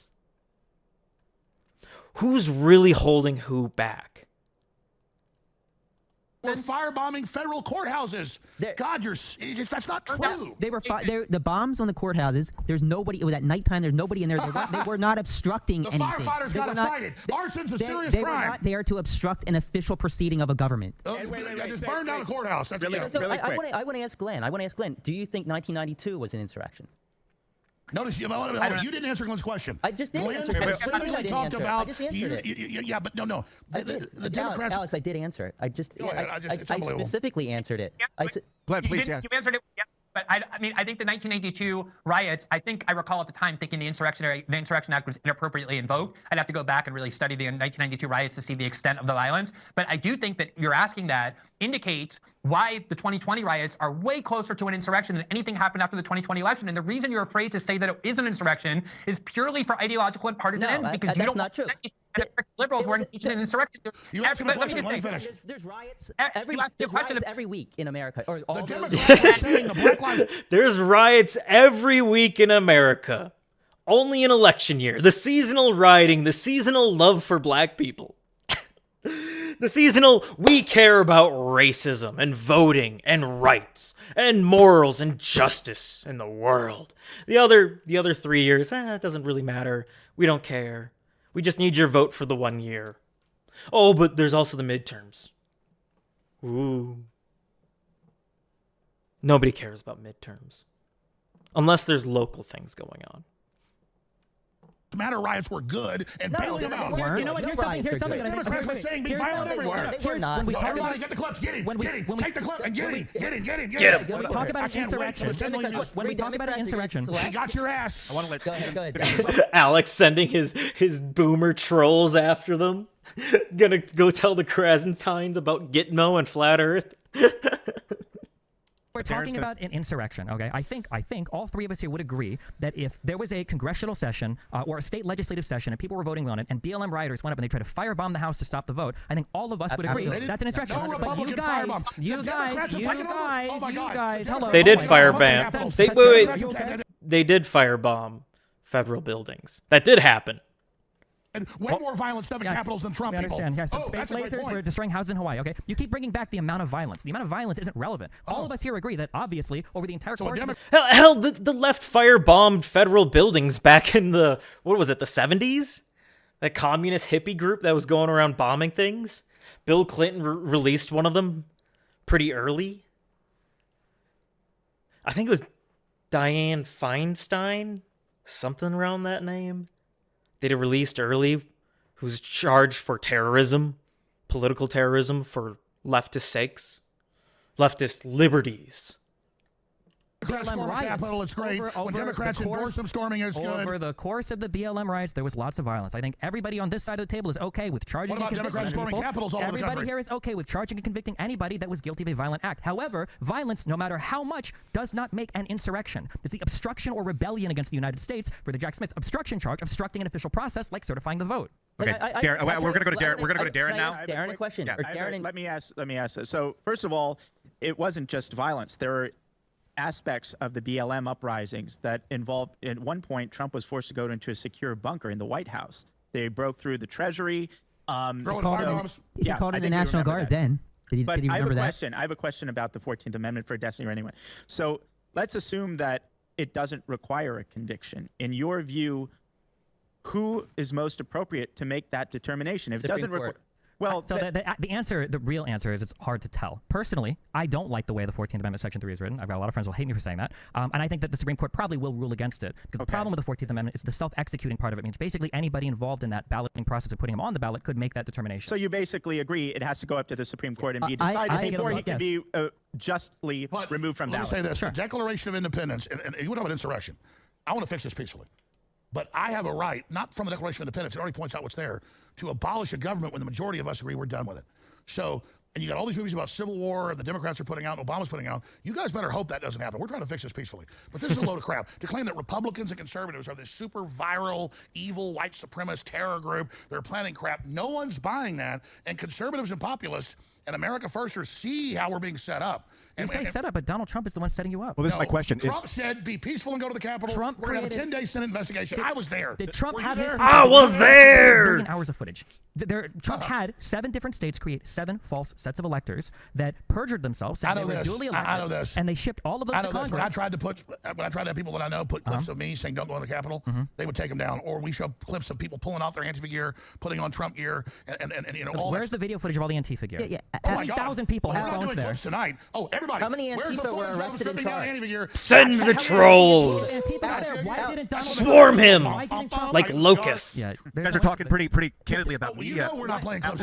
Why didn't Trump call in the National Guard as soon as the riot started if Antifa was there? He asked for 10,000 National Guard a month before. No, he didn't. He mentioned it 10 days before. Why didn't he call him in that night? Why didn't he call him in? Look, there's Antifa. Call in the National Guard. He would have ended it in 20 minutes. So that's another myth, that he had the National Guard on standby. Kash Patel said that. No, he asked for it. Let me finish. Kash Patel said that Trump asked for it. That's the source of that. Kash Patel and Donald Trump, after the fact, claimed that they had the National Guard on standby.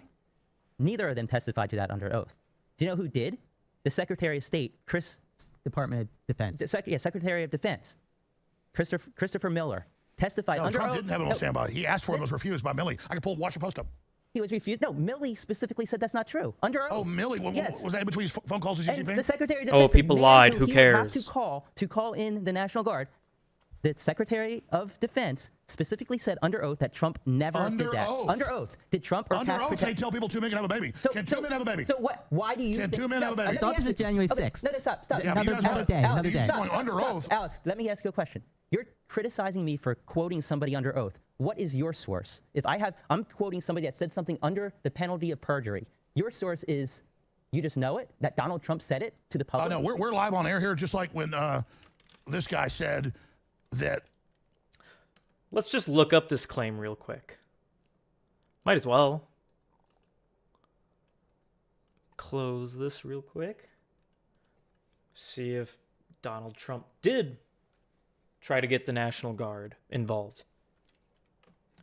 Did Trump try to get...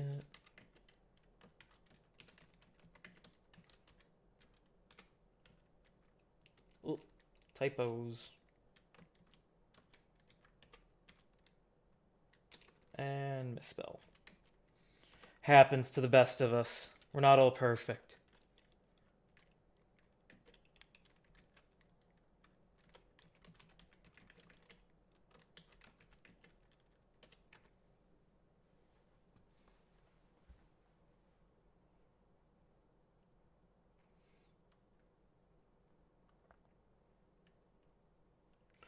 AIDS point finger on January 6th National Guard. Hey?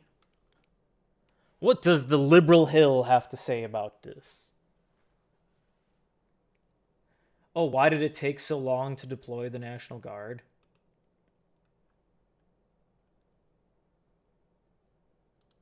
So they did deploy them.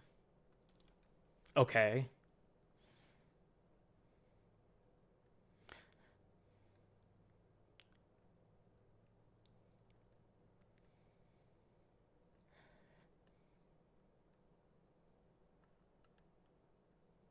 Wednesday denied claims that President Trump chose to not call the National Guard during the Jan 6. Delayed efforts to prove the deployment testimony. So they were claiming he tried to stop the National Guard from getting deployed.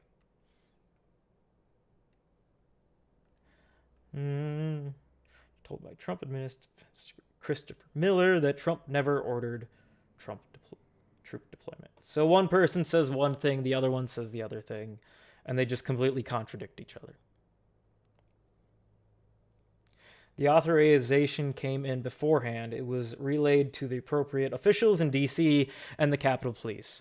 It was declined, and we acted when their request finally came in on January 6th. So here is a perfect example of what I said earlier, where I don't care if they're saying it under oath. It's irrelevant. Their oath means nothing because these are a bunch of lying snakes. That's who they are. That's what they are. And here's one person under oath saying one thing, and Miller, whatever, where he's at, saying the other thing. Right here.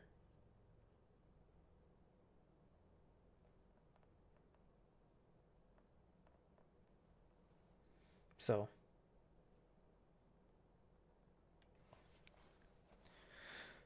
unshocking. We found the counterpoint. Patel, whoever that is, Cash Patel. They said the opposite, Ed. Congrats. There's your evidence.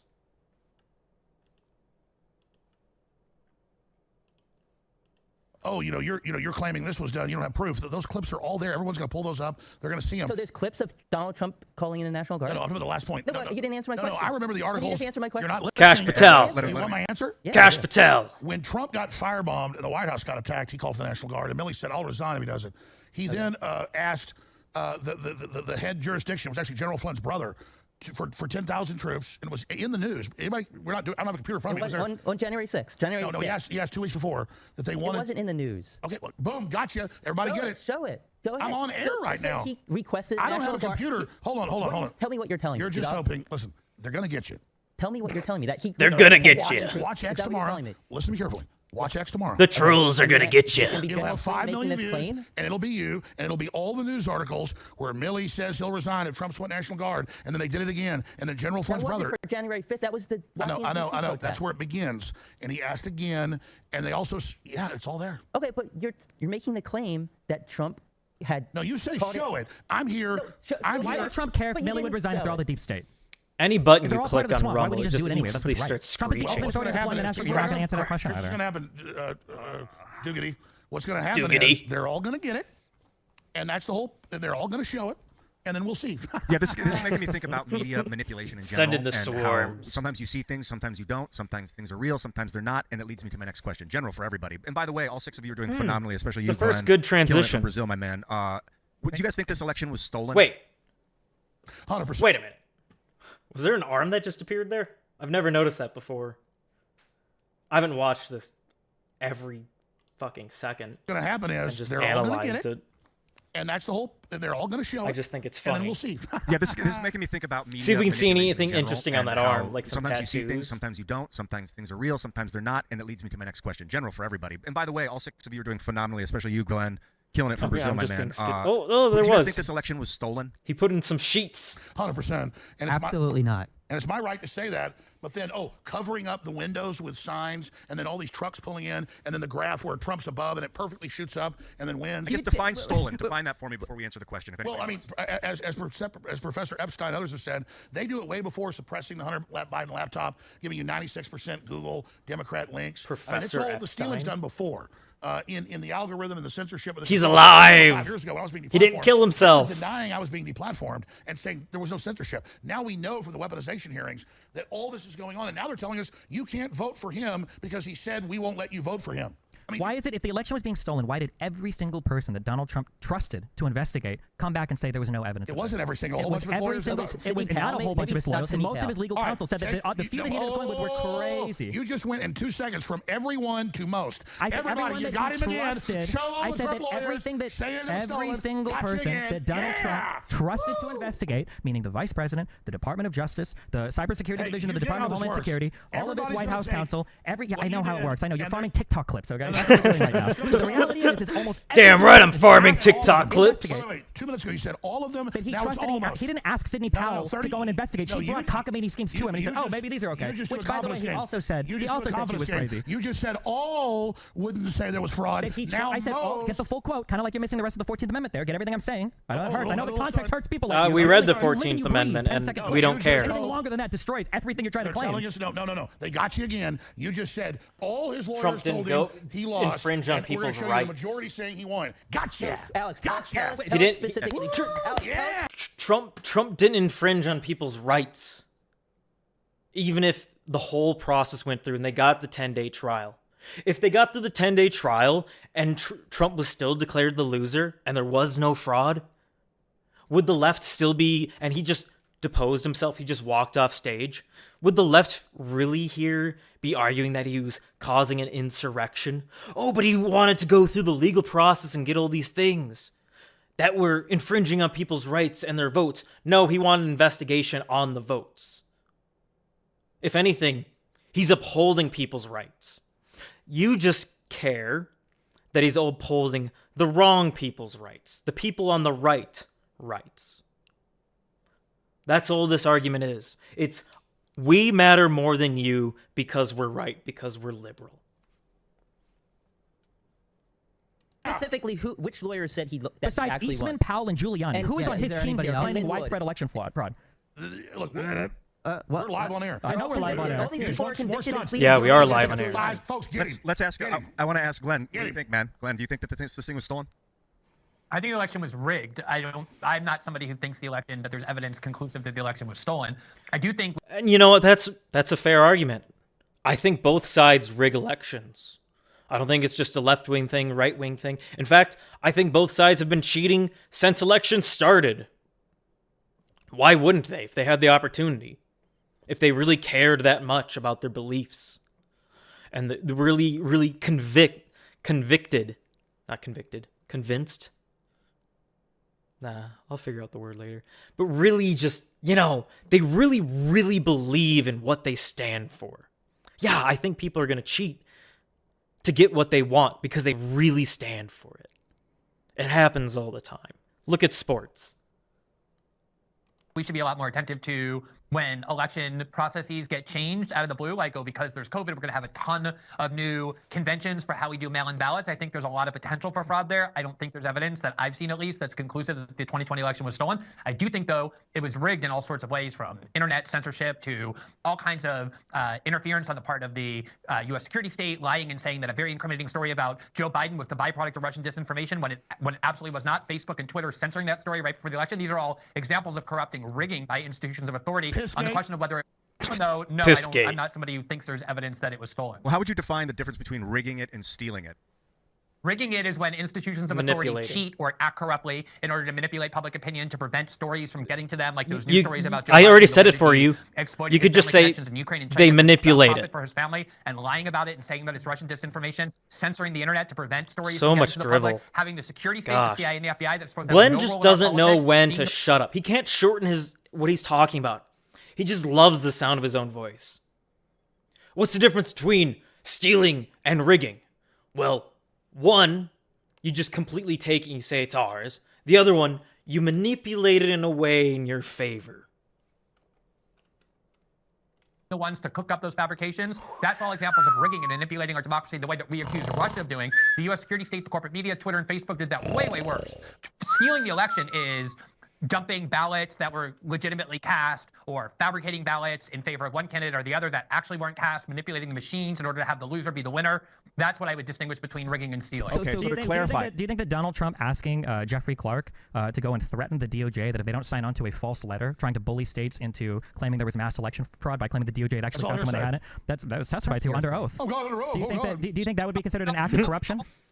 The whole point is, if Trump legitimately believed that the election was stolen, as Democrats believed in 2000, 2004, 2016, No, that's not right. It's not answering the question. Then I'm answering the question. I just can't do it in 7 seconds. If Trump believed genuinely that the election was stolen, then all of those steps that he undertook to try and present the Congress as the way to alleviate the stolen election, to have courts reverse the stolen election, to have Mike Pence exercise what he thought was his constitutional authority, might have been wrongful, but they weren't illegal, and they most definitely weren't a coup. So if he thought that the election was stolen, he was allowed to tell the DOJ that they needed to sign on to a false letter claiming they'd found election fraud. Otherwise, he would replace Rosen with Clark. That was something he was allowed to do. False letter. All this stuff's crap. The DOJ hadn't found anything, so the DOJ attesting that they had found something would indeed be false. That's right. I know. In this world, we need evidence, Alex. I'm sorry. Oh, evidence. Oh, I know. Yeah, evidence from evidence. Yeah. So 2 Men Have a Baby. Isn't that a sitcom called 2 Men Have a Baby? Yeah, that's the whole point. 3 Men. It's a great movie. Oh shit! I'm sorry. My bad. No, but I mean, we're sitting here like, guys, they said it was worse than Pearl Harbor and 9/11. Did I hear that right? Did Ian just say 3 Men and a Baby is a good movie? What kind of fucking sick porno is Ian into? Ugh. Like Glenn says, so Alex, you're fighting the demons up here. None of us are saying that. Alex, you I'm not surprised that Ian's into, babies being involved with older men, saying he's a libertarian. It's really their shtick. They really want that. You pointed out, that the votes, they went up way at night. They went up way high. But Trump was winning, and then all of a sudden, Biden pulled ahead at like 1 a.m. Red Mirage. Yeah. So, but do you understand that the media basically told the American public that this is what happens basically every election? Yeah, they pre-programmed it. Red Mirage. No. Do you understand? No, it doesn't happen every election. Do you understand why that happened? No, I'm not other smart than enough to understand. The trucks, when they shut down the polling places, and the trucks pulled in, and they blocked the windows out, and ran the same ballots over and over again. Let me explain it to you. Donald Trump, for months before the election, he kept saying mail-in ballots are rigged. Don't vote by mail. So do you think that Republicans are going to vote by mail if Trump says not to? So Republicans. But that's chicken and the egg. Oh, let me finish. No, let me finish, and then you can. Let me finish. Republicans didn't vote by mail because Trump said, it's not safe. Dude, how short are the Krasensteins? I mean, Alex is already he's 5'9", 5'10". Destiny's 5'7". This dude's shorter than Destiny. This dude has got to be I don't know, 5'3" if he's lucky. That's something I just kind of noticed right off the bat when they zoomed in there. Democrats voted by mail. mail-in votes were counted at the tail end of the vote count, as they always are. So what happens? So Trump pulls ahead early in the night, just like everybody said was going to happen if you were paying attention. They start counting the mail-in votes. Biden's moving up. They start counting more mail-in votes in these states that are in the big cities, which are primarily Democrats. What happens? Biden pulls way ahead in the big cities, just like everybody that was paying attention Can I talk would now? have, Can I talk? would have known. Can I talk? That's why they had to all over block the windows out, kick everybody out, claim water mains broke. Let me talk, Almost let me talk. done. And then magically on the surveillance cameras, just keep loading machines over and over. Gonna again. watch half the You're stream. right. You actually watch No, it? let's stop. It's You're just right. a review I agree with anyways. you. Trump actually lost. So why are you so scared to let him run again? I'm not scared to let him run. So you support him being on the ballot? I support whatever the Supreme Court says because I think they should define what insurrection is. I think that's fair. I'm not saying I'm on either side. But let's go back to the pulling out votes or tabulating votes multiple times. Did you actually watch more than the 14-second clip that Giuliani put out there where they purportedly pulled out ballots from under the table? Let me ask you a question. No. Why in Michigan and Georgia did they block the windows? No. Let me ask you, Why? I don't know why. Ask them. Why did they say a water main broke and later admitted they didn't? These all went to court. All these were Okay, day in court. And Trust the court. Trust the legal system. It always works. Look at Epstein. Stop you. Let me stop you. You guys, hold on. Stop. all of them went cool. Can I say one thing? I'll give you the floor. I'll give you the floor. Let me say one thing. Go ahead. I was found guilty by two judges in Texas and Connecticut, and then they had a jury trial on how much damages. Trump, they changed the law, has a judge who said at the beginning of the real estate hearing he's guilty. And then Letitia James said in the video, we've already found him guilty. She was so dumb, she said it. We already found him guilty. He's guilty. And then Trump doesn't get a jury trial in New York. So you're pointing to the judiciary and the corrupt lawyers that have run this country down the ground. who are you like pointing it's this to? moral, man, Wasn't that because his lawyer didn't check the jury trial? here's the thing. January, let me say this right now. January 6th, what an insurrection. Also, the videos that you're referring to, the running the votes multiple times. The Democrats the violence. We're not going to give the Democrats the violence they won in 2024. But let me tell you, you guys keep looking for one. Once you guys start the fight and launch martial law, you're going to actually get the real thing, and then you'll know what Alex, it is. how long have you been calling for martial law? How many decades? Also, all the examples you bring up have the literally COVID been... lockdowns were martial law. Oh my god, and they didn't last forever, like you guys we crazy, shut their huh? ass down. No, you didn't We shut beat down their anything. fucking ass. No, the Supreme Court ruled against Biden. We kicked them down. Biden won the election and it stopped, so you shut them down. Who's you? Are you part of Biden now? Let me ask you a question. No, why are we Rachel getting Maddow pulled right off the Georgia? Why are we getting pulled off the Georgia stuff? Is Rachel Maddow right? Why are we talking about COVID right now? He brought it up. If Biden right that you take the shot, you're protected. Is that true? I think what Biden did. Here's what Biden did for the shot. Okay, what happened was Raffensperger and everybody in Georgia looked over all the tapes that you're claiming about, but the ballots being ran 3 times. I don't know if I should entirely watch this part, but I don't think it really matters that much since I have 0 subscribers and 0 viewers. So we'll just let it play out. In worst situation, it'll get taken down. Trump was told that it was false. Trump knew that it was false. Trump repeated it over and over again, including in a call to Raffensperger. And finally, Giuliani has come out saying that it was false, but it was his First Amendment right to lie about it when Ruby Freeman took him to court for defamation because he lied about something you could clearly see on video evidence. Okay, well, this is a question. Darren, firstly, do you think, if you want to talk about it, if you think the election was rigged or stolen, but also, is it protected speech to question an election and claim that it was stolen? Of course it is. That's a great question. I subscribe to the sort of rigged versus stolen distinction, and I'm more in the rigged category. The logical man decision. It's all just rigged and everybody cheats. And it's a big fucking mess. But it's a wonderful, glorious, chaotic mess. I think that's the more meaningful type of interference is the censorship, is all of the other tools that have been deployed in order to rig the election. I think that's more significant. And then the sort of more hyperbolic claims regarding, hacking the machines and or so forth. The claims that Trump mail-in was ballot, hacking. these kinds of things. So then you agree that Trump was wrong when he said it was a stolen election? Well, it depends what specific claim he's using. It's a definitional one. Let's say when Trump kept pushing that Dominion, Yeah. that Dominion was switching votes and it. He said this I word. don't believe in the free. Yeah, I don't either. It was a lie. Trump was lying about it. Trump was lying about it. You know, I bet you, if they're complaining about, Trump said it's stolen or rigged, look at that, what's the difference? Oh, we're being so specific about the semantics here. And, they probably got famous going through Trump's tweets and being like, oh, he made a grammar mistake here in this tweet or this reply or this retweet. That's probably where their fame started, was grammar checking the president of the United States. Be wrong. He was lying. But see, we're intellectually honest here. The point is that the State Department runs around the world looking at everybody else's elections, and the number one thing you get sanctions for is taking a candidate off the ballot. And that's what Democrats are doing right now, and America sees that. The Democrats are not doing it. That's going to go to the courts. Republicans actually it's not filed the Democrats Supreme Court of Colorado. It's not the courts. Democrats Secretary Is of the State Supreme Court in Maine. You just said the Alex, Democrats aren't doing it. Alex, They in are Colorado, doing it. Alex, in Colorado, God damn, that's Alex, a lie. in Colorado, who filed a suit?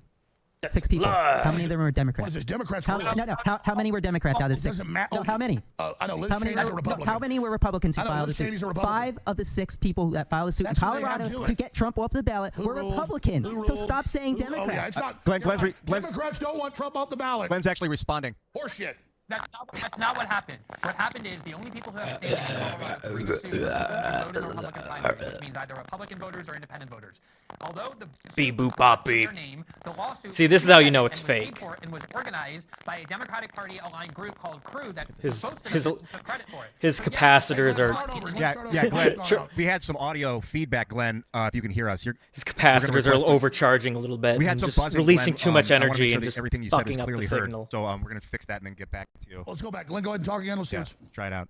Yeah. Anyway, I don't know how much of that you heard, but Rip. what I was saying was that in We didn't hear shit. We still Glenn, can't stay hear there. shit. We're going to have to reconnect with you. I want to hear this. But So I can it's say what he's saying. unintelligible. He's saying that it was brought by a Reboot your Democratic server institution, for but they running needed your Republicans. robot. Not just a Democrat institution; it's a notorious lawfare outfit. Right, but how many Democratic states said okay, he can stay on the ballot? So like, don't just say like every Democrat just wants you to throw Trump off the ballot. You're right. The Democrats don't want him off the ballot. I actually, if you were to ask me, I would say let the voters decide. Like I honestly, but I at think this other point, candidates would have a better shot than Trump to beat Biden. I honestly do. Who? I think Nikki Haley, if she, there's no way she would get the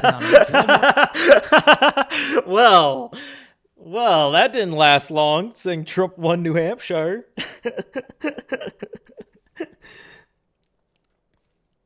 Jeez, Nikki Haley totally has a chance. Not in years, months, days, ever. Or 3 bird brain. I think she would defeat Biden. I really do. I actually have a tweet from Vivek Ramaswamy claiming that the what do you call it? He called it Happy Entrapment Day, talking about January 6th. You guys think that it was an entrapment? 100%. 100%. Donald Trump entrapped all those poor people to be there. that's true.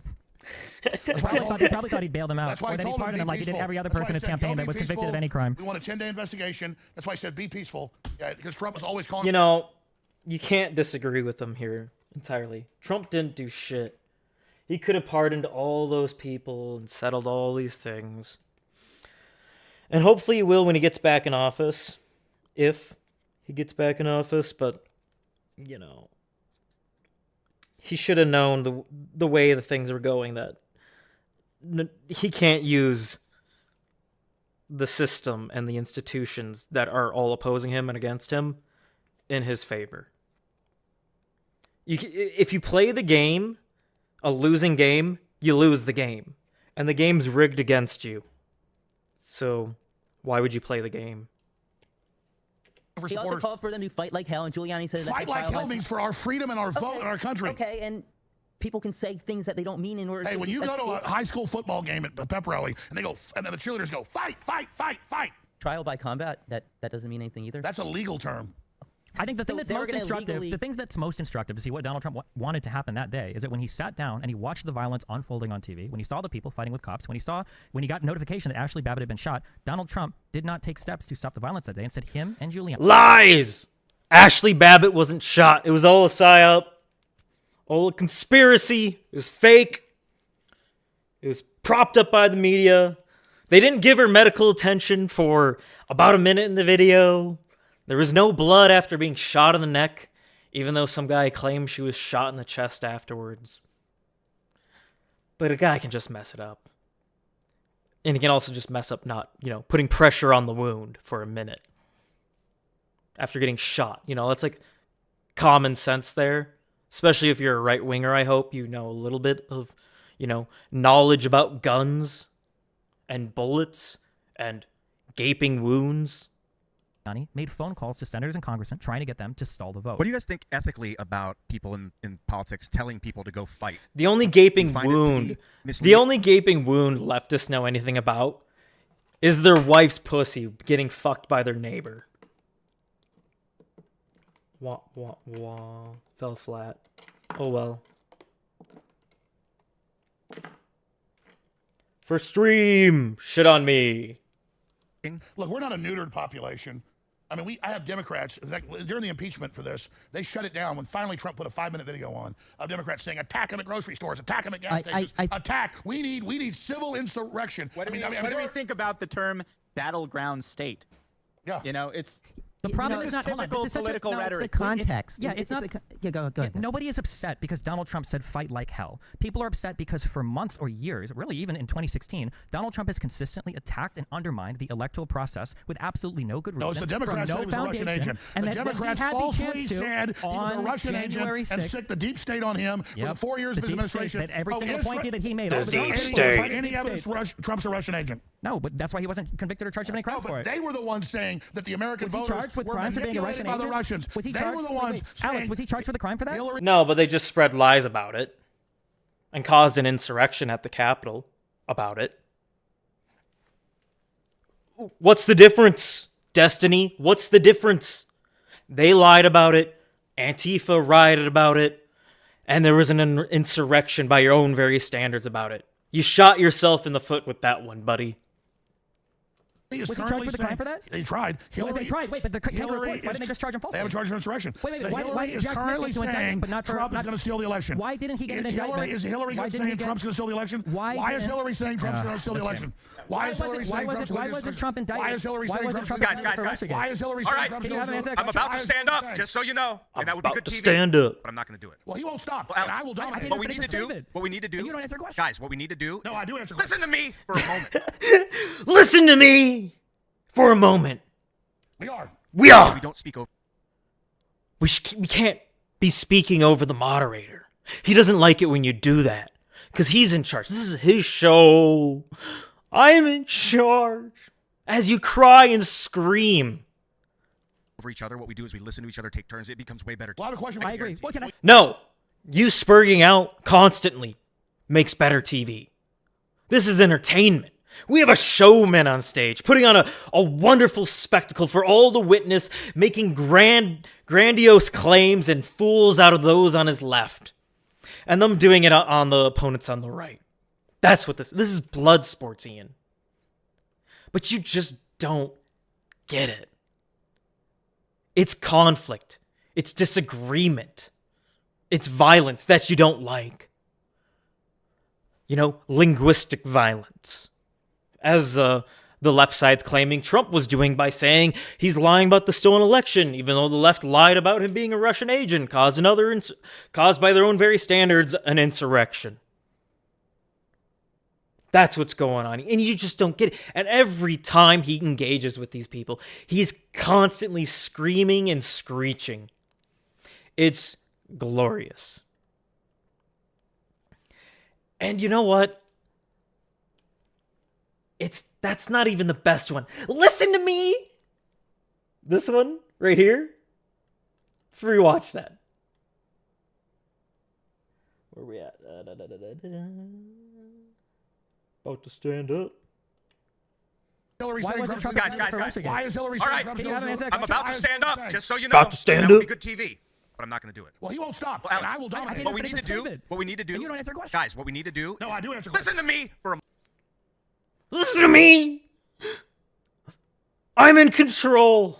But you're not. You're clearly not in control, Ian. In fact, you're out of control. You're acting fucking bonkers. And you do it throughout the whole debate. And we saw some of them. But let's get to the good one, the great one. The real spur that really put the nail in the coffin and made this debate what it was meant to be. A real fucking shit show. Mudslinging, poop slinging, all the slander. Oh, and it's muted. It works. If somebody says, I think that Trump... So. Then you argue why it's not a coup. Here's Ian prepping to close the show down later. We ended about 1 hour and 39 minutes in. And here's him wrapping it all up. That's how the argument works. If somebody says, I think that Trump engaged in a coup... Attempting to. one of the ways that you show that it's not a coup is by saying that the things that you like that are done that are far more insurrectionary are things you won't call an insurrection because those things done to advance. Glenn, I'm sorry. No, Glenn, that's called an appeal to hypocrisy. The way that you argue against something being a coup. You actually believe what Why has Trump not been charged with it? So Why have they not charged Trump with insurrection? You just Jack say Smith already said why. Go read some of his documents It's if you like haven't the main already. Secretary of State. She says he's guilty. If you think if you don't think it's a coup, then we agree on what the definition of a coup is. If we don't agree on the definition of a coup, which you said it requires military presence, I don't know if anybody would necessarily said. All right. Well, it's not going to get resolved tonight, although we have tried to resolve it. Why are we shutting this down? I'll go. We're not shutting it down. We're just moving to the next phase of the organization, which is let Destiny and Glenn finish his point because actually we'll go to comments. I think this. Fine. If you want to shut it down, that's fine. I do want to shut it down. I want to move on. Okay. In fact, he's been instructed to move on, so that's what we're doing. By who? By the producer. By the puppeteers, pulling all the strings behind the scene. Ian wants to get to ZeroHedge viewer comments and get their opinion on this taken, because that's what he's there to do, is to make ZeroHedge money. Well, unfortunately, when he tried to close it down here, it didn't actually close down, and the whole debate actually went on for another hour longer. Almost. It was close. It was pretty long. It's like, urgh. And these are the. Should we watch ordered this? 500,000 children killed because I thought it was good. We don't need to watch this. This is the Alex Jones. What gets into the Sandy Hook thing? They cut it off. What we want to see is the moment. The moment that just sets Ian off. Because they start there and then they go on a complete tangent into Sandy Hook. And that just really, really enrages Ian here. He really didn't like them going back and forth and having a good time and disagreeing on things. No, he was just like, I'm sick of this. I'm sick of conflict. I'm sick of arguing. And this is what we get. I mean, for a year, you found that it was fake. That's what All right, you know what? That's it. That's it. We're done with this fucking conversation. We're moving on to the user questions. As told, Glenn, you had something to say? Glenn, please. The scene right before them, like, they cut out that whole Alex Jones segment, and that's what we get. I'm not lying. Let's watch the cutoff, I guess. We might as well. I ordered 500,000 children. We just have to go right to the end. You know what? That's it. Oh. About to speak. But I got to say this right now. Let me finish. I said in the context of everything I've done, I wasn't the platform for questioning a school shooting. They dredged that up afterwards, and I barely ever talked about it. It wasn't even on our radar. But you said it was fake. No. If I'm on the I mean, they're literally examining it cut for off. a year, you found that it was fake. That's what. All right, you know what? That's it. We're done with this fucking conversation. We're moving He's on to the just user shaking questions. his head in as anger. Told. As you had told. something to say? Glenn, you had something to say? No. I mean, for a Glenn year, didn't have you found anything that it to was say. fake. All right, you know what?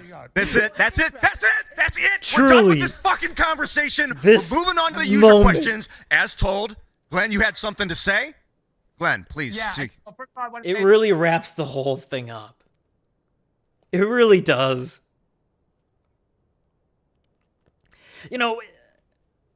And it's not just Ian. When I'm blaming all libertarians for this, and they all behave like this, all centrists, they all do. They are all this ridiculous. I mean, here's an example from their own show. Dude, I'm This is concerned on with having American aircraft carriers over there. Like, what I keep being told about the USS Liberty. recent. That's something with the Israeli government. No, you should be careful about that one. You should be careful about that one. I'm losing my fucking mind. Look, we got a spoiler here. Oh, well, it happens. And they don't like conflict.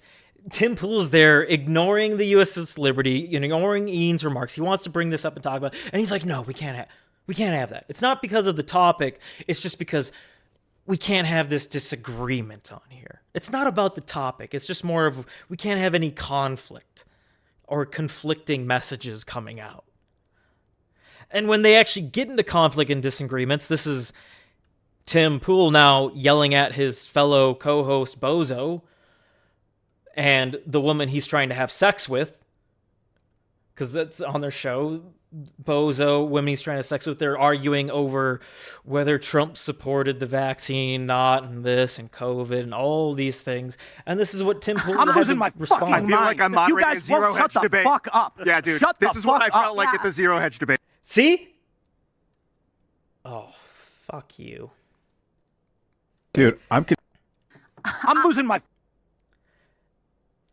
And even Ian admits, this is what I felt like. There was conflict, there was disagreement, there was arguing. I can't handle this. My poor little naive politically childlike mind can't handle hearing these things.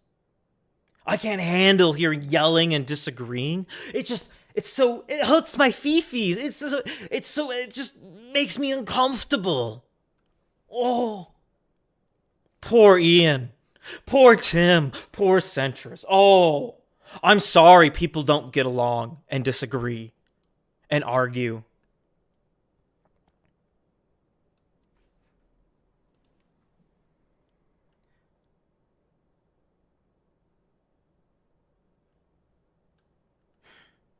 It really is just like, come on. Get your shit together. And I should get my shit together too.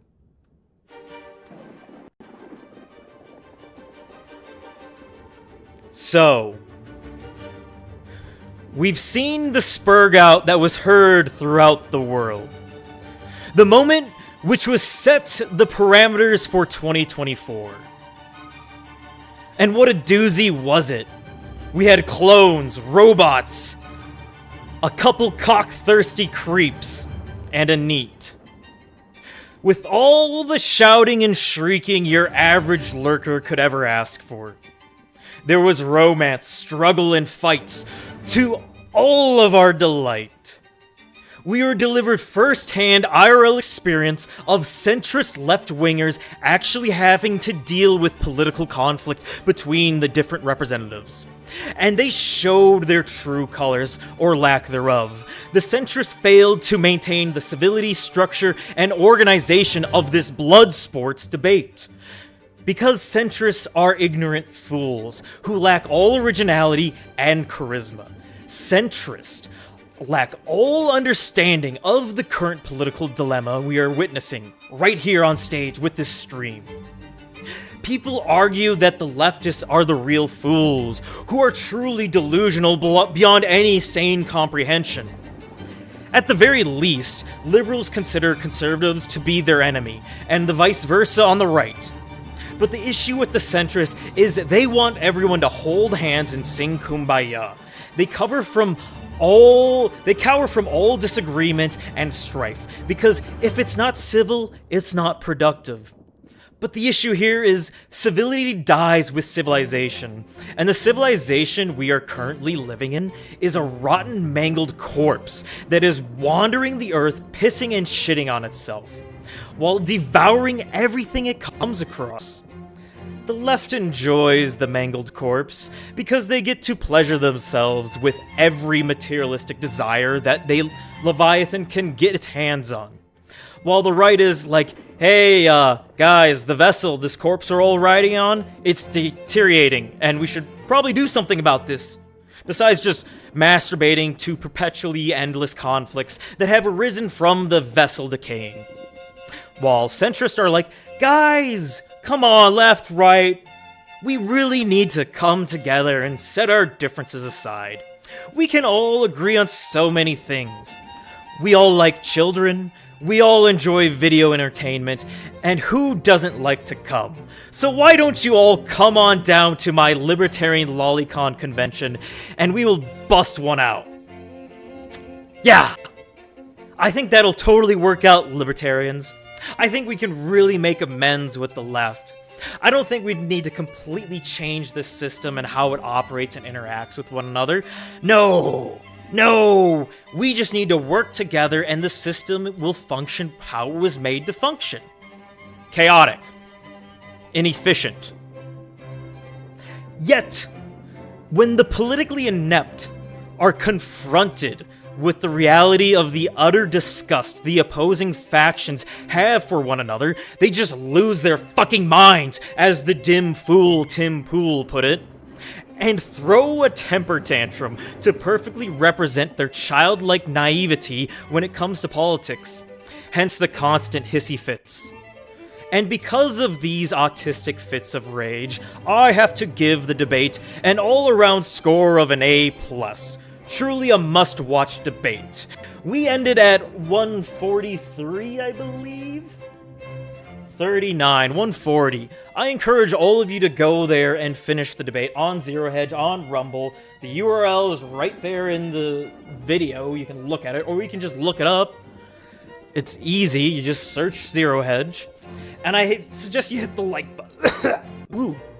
I suggest you hit the like button.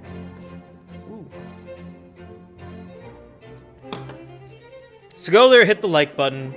If you really care about libertarianism, you can go follow ZeroHedge, and they'll give you all your lukewarm, radical takes.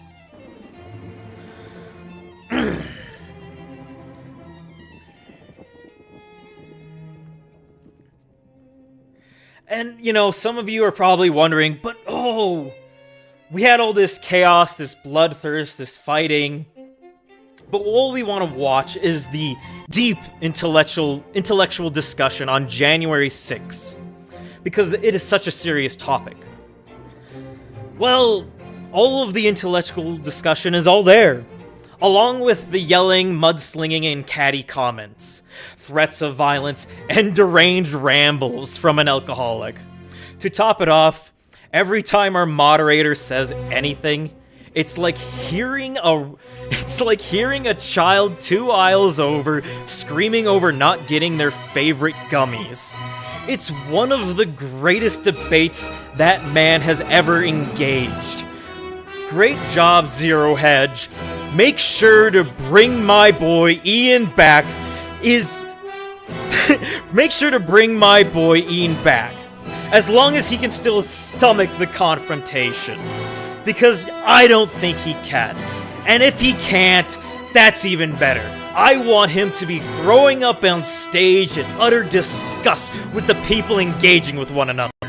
That is good content. That is entertainment. Not the intricacies of the policies and the laws and all the things, and these events happen, that event happened. You don't even know the whole picture. Not everyone can know every single moment, because there's so much happening, and time moves quick.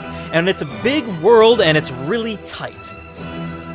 So I have been your humble host, the King's Fool, and this includes the first ever American Thirst broadcast. You guys enjoy your evening, as will I, because I'm fucking starving. Good night.